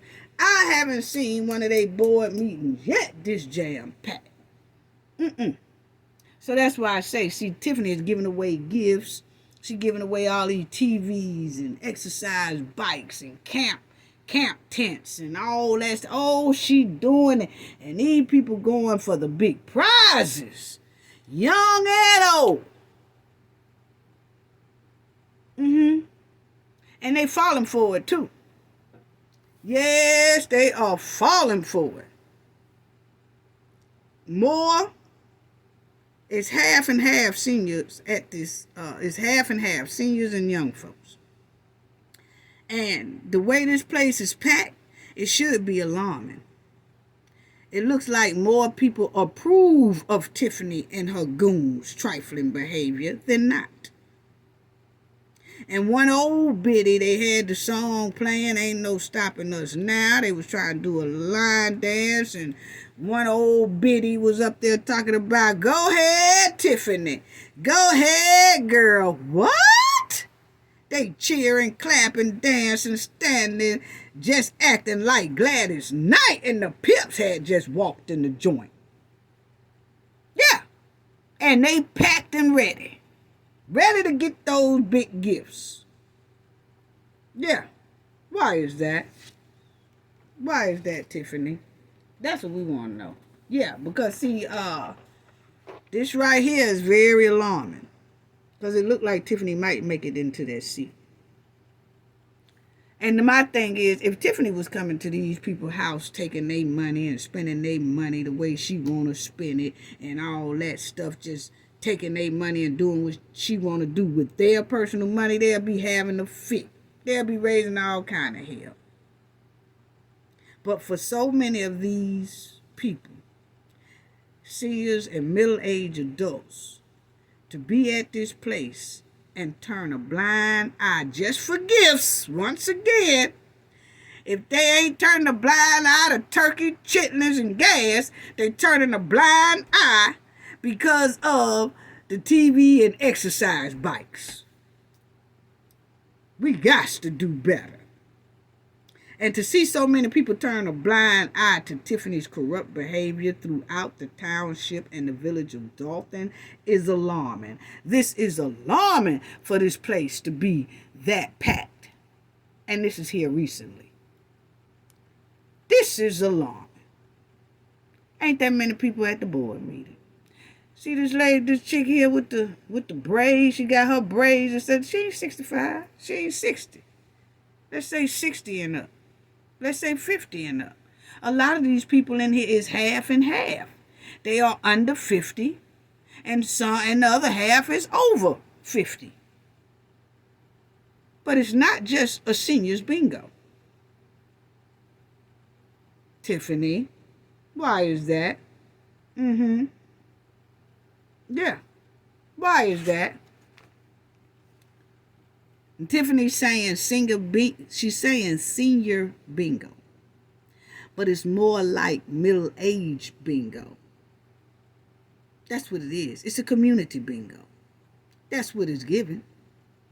And do Tiffany have up-to-date bingo license? Because, see, I looked at the state of Illinois' bingo regulations.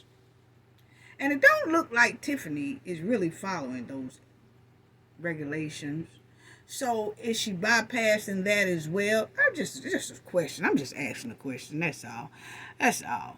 See, this all these people don't look over seniors. It's half and half, people. It's half and half. It's half and half. This one right here don't look no 60. But they all were sitting in front of bingo cards. Yeah.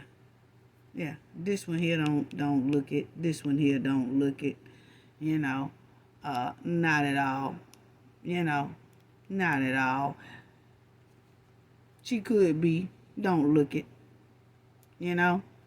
Could be. Don't look it. And that's the chick again with the look like headed to the club outfit. You know, right after bingo. Yeah, see all these people? Nah, it's half and half. It's half and half. It's half and half, all these people here. It's half and half. Yeah, but Tiffany want to portray like it's for seniors. Yeah, and that's why it's so packed like that. Because, you know, everybody come. The whole community come. So this is where she get them at. And she could most likely get into that seat again with this right here. She's doing the bingo, giving away the gifts, big gifts. I'm talking about the gifts are big too, because it's getting close to her to want to remain in that seat. And then she's giving away the food that's expired. Allegedly, that's what Mr. Paul said. But I do know the way she's handling it is not good at all. Yeah. So they all up in that family. They all up in there. See, a lot of these people do not look seniors. Nah. Look at this one. Yeah, her and her buddy. Yeah. It's half and half. And that's Tiffany's photographer that I guess she hires to walk around and capture every moment so that she can put it on social media and say, see how good I treat y'all. And this is another one here. She dancing and talking to this man here or whatever, but a lot of them is not seniors. This guy here, if you just look at her bingo stuff, it just don't, you know. Then you have here, see, this is the state of Illinois bingo tax and license fees, and the tax is imposed on the privilege of conducting bingo games. Annual license fees are imposed on operators, providers, and suppliers of bingo games. So, it don't matter if you know mayor or not or whatever you doing. If you call yourself running something with bingo, you still have to get those licenses, okay? You can get it for 6 months or you can get it to a year. Now it says here, to operate a bingo game, the organization must be licensed by the state. Are they licensed? Then it says, be a licensed bona fide religious, okay? A charitable, she said about that cancer thing. So is Tiffany running this bingo thing under the charitable thing? Because these are the conditions that you can run the bingo game in their state, okay? And it has fraternal, like a frat or whatever. That's not what that is Tiffany's giving. It's not a religious thing that Tiffany is giving for bingo. But you can say charitable because she has that charity in her name. So is she using that to say senior bingo? Okay? Then it says youth athletic, like if it's a youth thing, senior citizens. Okay? Now, the thing is, the citizens that's in there are not all senior citizens. It's half and half. But Tiffany is putting it as senior citizens because then she will be able to run it. She can't say just community. She has to have it broke down in one of these categories of why they will let you do it. Is it for veterans? Educational purposes. It's not for educational purposes. It's not a veterans organization either. It's not a youth athlete. It's not a fraternity like frat. Labor's none of that. It could either be charitable or senior. And it's definitely not all seniors. Yeah, seniors are there. But if you look at the crowd look half and half. And just about all of them. Wow.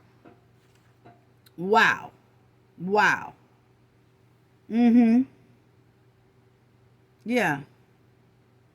Y'all see it.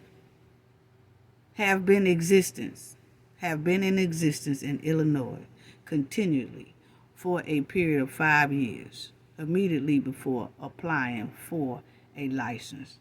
Was Tiffany doing this bingo within the 5 years, or did she just start it when she got in there? So that's why I said the only way she could probably do it and pulled it off is to use it as charitable or seniors. And both of those two are the only two she can use, but she ain't really doing either one of the two.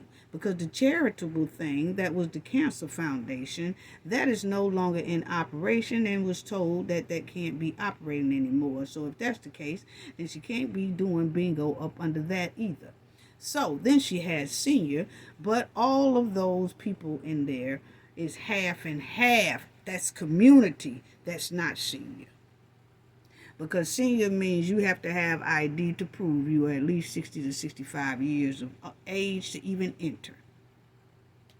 And I can understand some seniors can't make it there alone, so they need their sons or daughters to bring them there. I took that under consideration, and that's why some of the young ones could have been there. But in this case, it's a hell of a they outnumber the seniors, just about. Yeah, so what's really going on? Tiffany is not slick at all. Then it has right here that, Tiffany, no matter that she's a mayor, none of that, she's still supposed to get a bingo license for either $200 for 6 months or 1 year. A license provide for $200 for 1 year or $600 for 3 years. Yeah, she ain't, there's a few types of bingo in Illinois. Gaming bingo, which requires license. Charitable bingo. And bar bingo. which currently does not require gaming license. So what is she saying? Is it a gaming bingo or a bar bingo? She can't say either one of those. Because she keeps saying senior. Girl, you have to stop. You have to stop. And the sad part about that, the sad part about all this is that the bingo hall is too crowded with people, and it's half and half. And Tiffany has put their town in a disturbing deficit that will most likely take decades to come out of, if they can even come out of it. And Tiffany has spent their tax dollars recklessly, and they are sinking in hardship. Their children's future will be struggling for a long time due to the township and the village massive deficit. Due to Tiffany and her goons splurging, going on lavish trips, throwing parties and events, giving away these here type gifts, knowing they can't afford that. Giving $10,000 paychecks every 2 weeks to her goons while the community is suffering. She's bullying and intimidating residents and refusing business to operate who can help generate revenue for the village and the township, but she stops them from operating business. Swiping land, allegedly, according to the trustees, swiping property, allegedly, and all that, and stopping revenue from coming into the city by neglecting these businesses, doing all that. But this place is full, and the community will still push all of that aside just to play bingo and party with a person who has put them in deep hardship and turmoil. Let that sink in. Wow. Wow. And you know, some seniors and some people have been living in a corrupt atmosphere for so long until they don't even know what corruption even look like no more. They get along to be alone. They've been living in this gangster style community and atmosphere for so long till they learned how to abide by the gangster's rule, abide by the gangster's behavior, get along with the gangster. Look at the bingo crowd. They've learned how to abide by the gangster's rules and get along with the gangster just to get gifts and turkeys and chitlins and gas. How disturbing. Yeah, how disturbing. Then we go to Shanquilla. And then I'm going to close this out pretty soon. But then we get to Shanquilla because, see, another important question. Another important question pertaining to Shanquilla. You know, because my question is, everybody came running and trying to move mountains and trees, talk about they was going to get justice for Shanquilla, but then everything got quiet. Why is that? What happened to all that? Everybody came running and talking a good game of justice for Shanquilla. And they was wheeling the public and the supporters in with this slick talk of, we want justice, we gonna get justice, we gonna move mountains, we gonna do this, we gonna do that. And when the public and the supporters' heart was captured by all this slick talk of justice for Shanquilla, and the supporters believe in everything that these people were saying, justice for Shanquilla, Cowboy 6 gonna be held accountable through civil lawsuits too.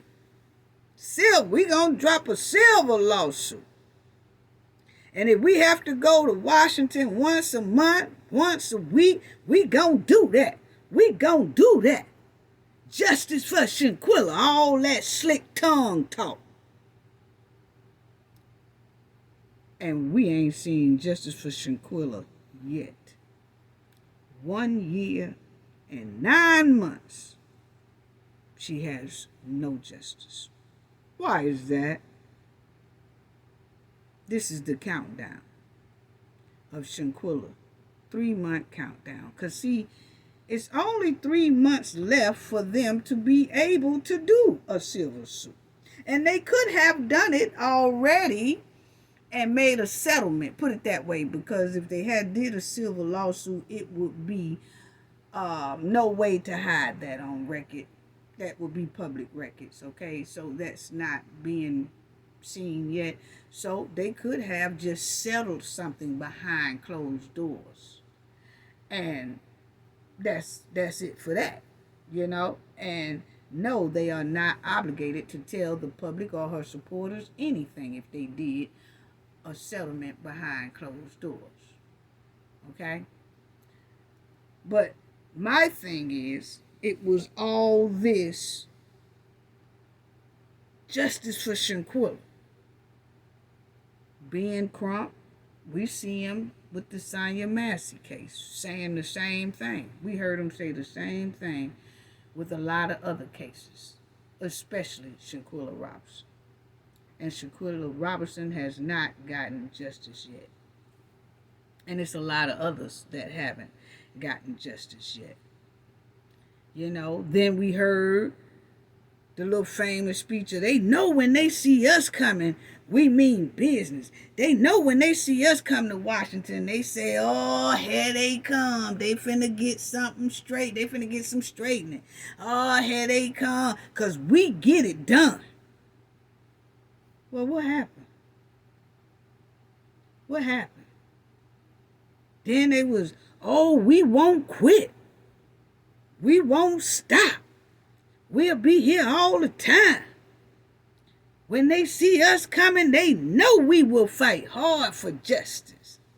And we will come to the White House and we'll march and we'll protest every week, every month. Oh, that. Here it is 1 year, 9 months later and nothing. Everybody has gotten quiet and the GoFundMe has been gone. The GoFundMe was set up to help Shanquilla family get justice.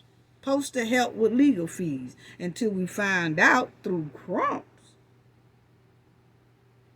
law advertisement that you don't pay them until they win the case. And the GoFundMe was set up at the height of the passion of the supporters and the public.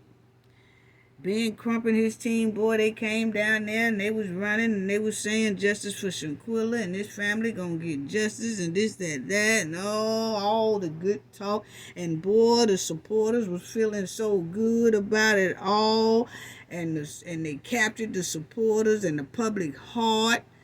And as the supporters and the public heart was aching for Shanquilla to get justice, then they started reaching in their purses and their wallets and their bank account and their savings account and their penny jars and their piggy bank, started donating to the GoFundMe. And their message was hard and huge about getting justice for Shanquilla, and people was steady reaching in that bank account, steady reaching in their pockets, steady reaching in their wallet, steady reaching in their pocketbook, just steady reaching in their piggy bank jars, everything. And boy, they was donating hard to public and supporters. They was donating hard to help this family with the legal fees and to get justice for Shanquilla. And they poured out over $400,000 to this family. And it was supposed to be strictly for getting Shanquilla her justice. But 1 year, 9 months later, Shanquilla has no justice. Not even an ounce of justice. Not even one arrest of the Cowboy Six. Not even one arrest of these 6 at all.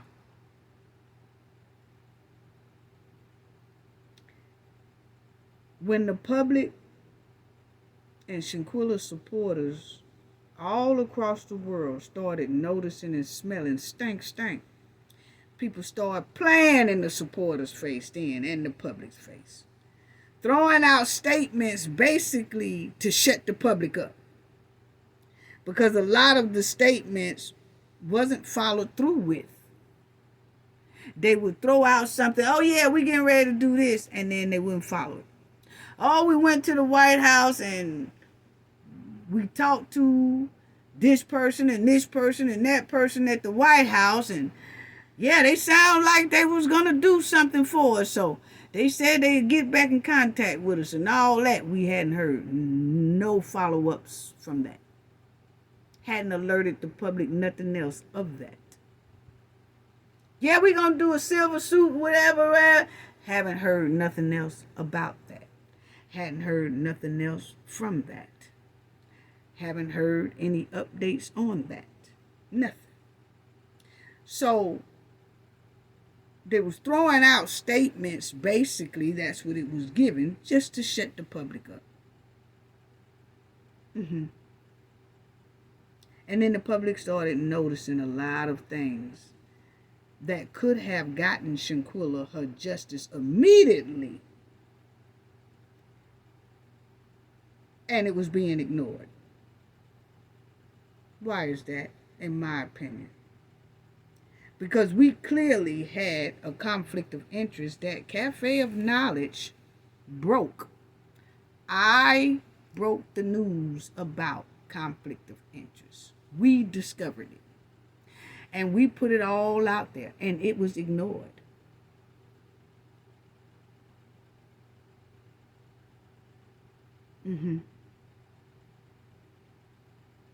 And that would have got Shanquilla her immediate justice.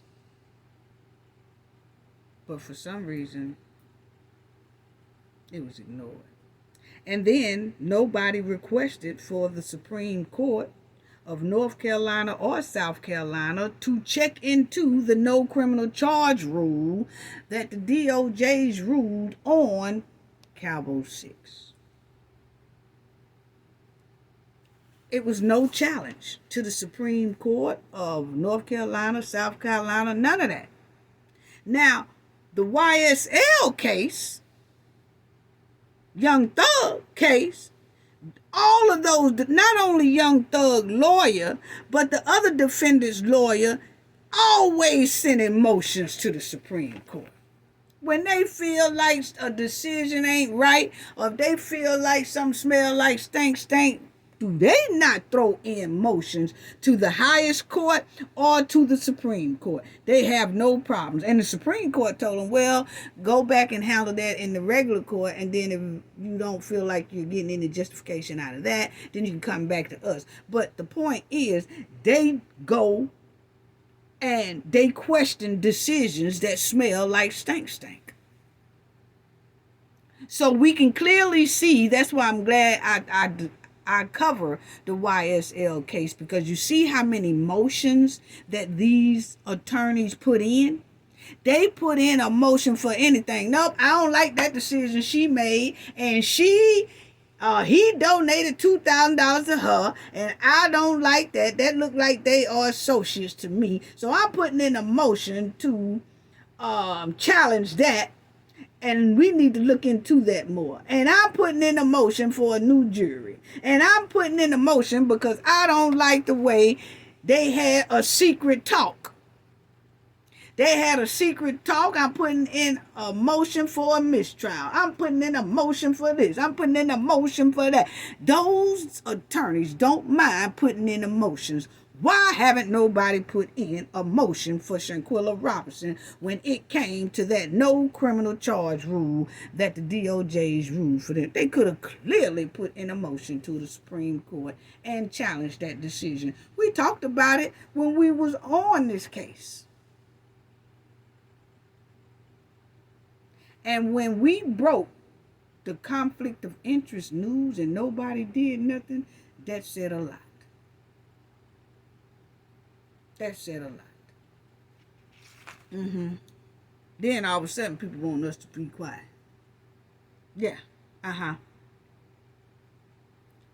Nobody publicly said anything about any updates on Shanquilla whatsoever. It's quiet. It's quiet. Ain't even said nothing about the silver suit. It's quiet.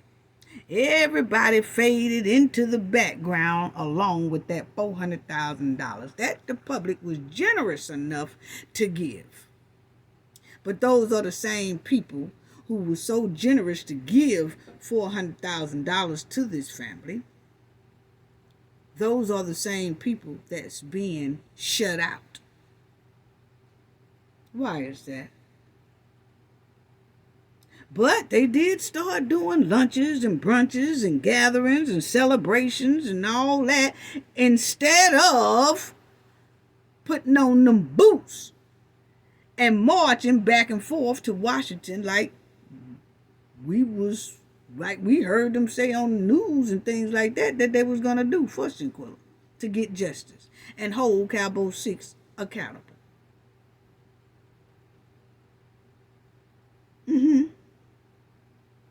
There is so much evidence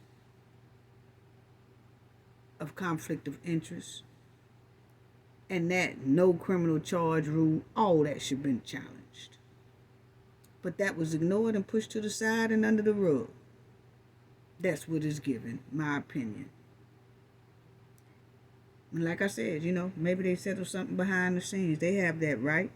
But we also have the right to talk about the disrespect that the supporters and the public was shown after the public and the supporters were so generous with their hard-earned money and bank account to this family. And all they saw was brunches, lunches, gatherings, celebrations, nails being done, doing line dances, and not a hard arrest at all. Out of those 6 people on the screen, nobody is arrested. And they was doing all these lunches and brunches and gatherings and all that, and Shanquilla didn't even have a headstone where her clients can find her. So then her father had to do that. Get a headstone.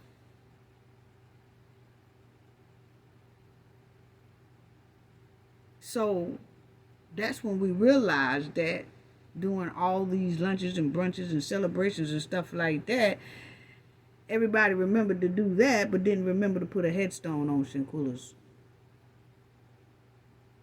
grave. That's what it was given. I'm just saying what it was given, okay? So shout out to Mr. Robinson for putting a headstone down there, because he was saying that a lot of her clients that she was doing the kids' hair was asking, where is she? Because they wanted to go and visit her and give her flowers and stuff. And that's when he went on ahead and ordered the headstone so that her clients and everybody can know where she is. Okay? So, why do it seem like Shanquilla is being treated like an outsider? Yeah. See, all this, we gonna be here. We gonna do this. Justice. Oh, we at the White House. We gonna do this. We gonna do that. And we gonna do that. And then nothing. And once again, they went to the White House and nobody heard nothing else about the update on that. And then you had the same person that hadn't said nothing about that visit that they so-called did at the White House.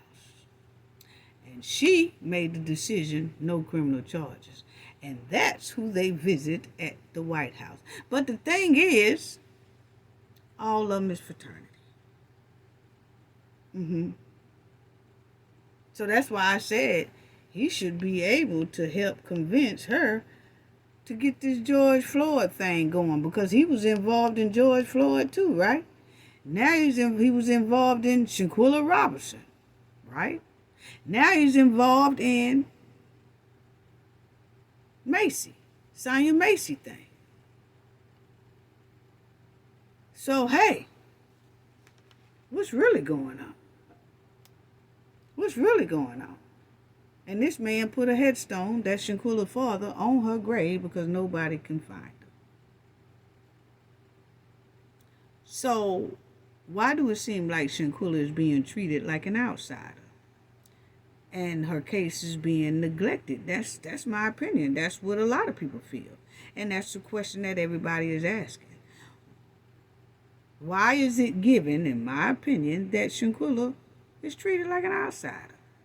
But see, it's given that as long as when she was here and she was bringing in a bank, because Shanquilla had a good amount of money. They say she was worth $700,000, okay? If she was still here, she'd probably be worth $1 million by now or more. But my thing is, it's given that when she was here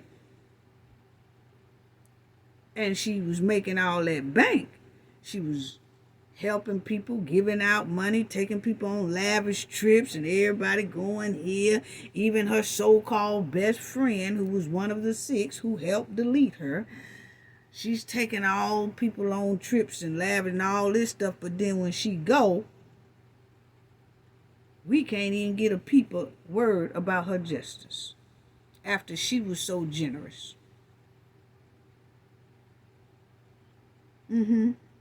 But I think I have an idea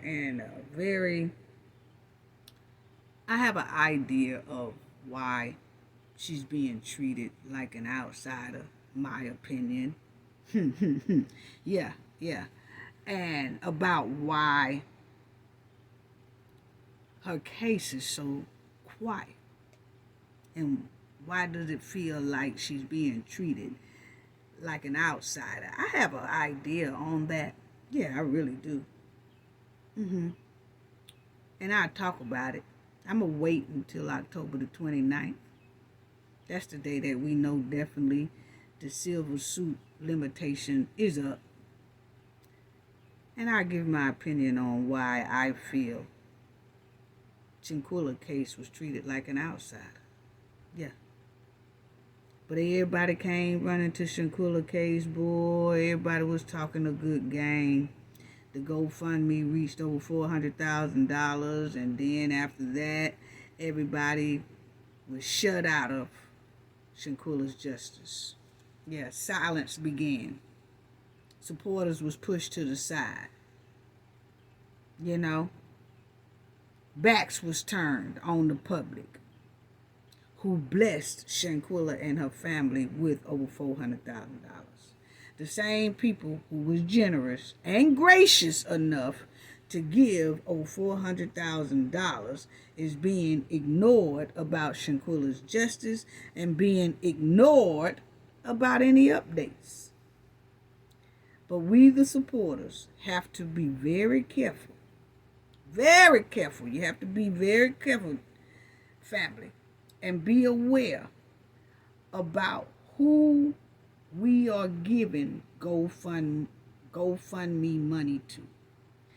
And watch the people who keep surrounding grieving families, and then all of a sudden GoFundMes pop up.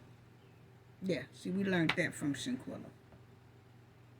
And it seems like the same people are surrounding grieving families, and then all of a sudden GoFundMes pop up, and then the public pour all their money into the GoFundMes, and then they're just left hanging. So you have to be very careful about these GoFundMes and who is surrounded by these GoFundMes. Observe wisely before giving away your hard-earned money. It's okay to be generous, no problem. I'm not talking about that. It's okay to be generous. Just stay alert on the same people who is surrounding grieving families, and the first thing that pops up after that is the GoFundMe. But then we ain't getting the justice we deserve.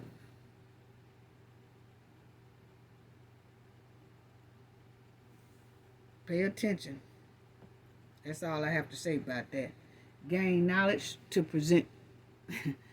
Y'all, I'm telling you, I'm so disgusted I can't even talk today, because this was a lot.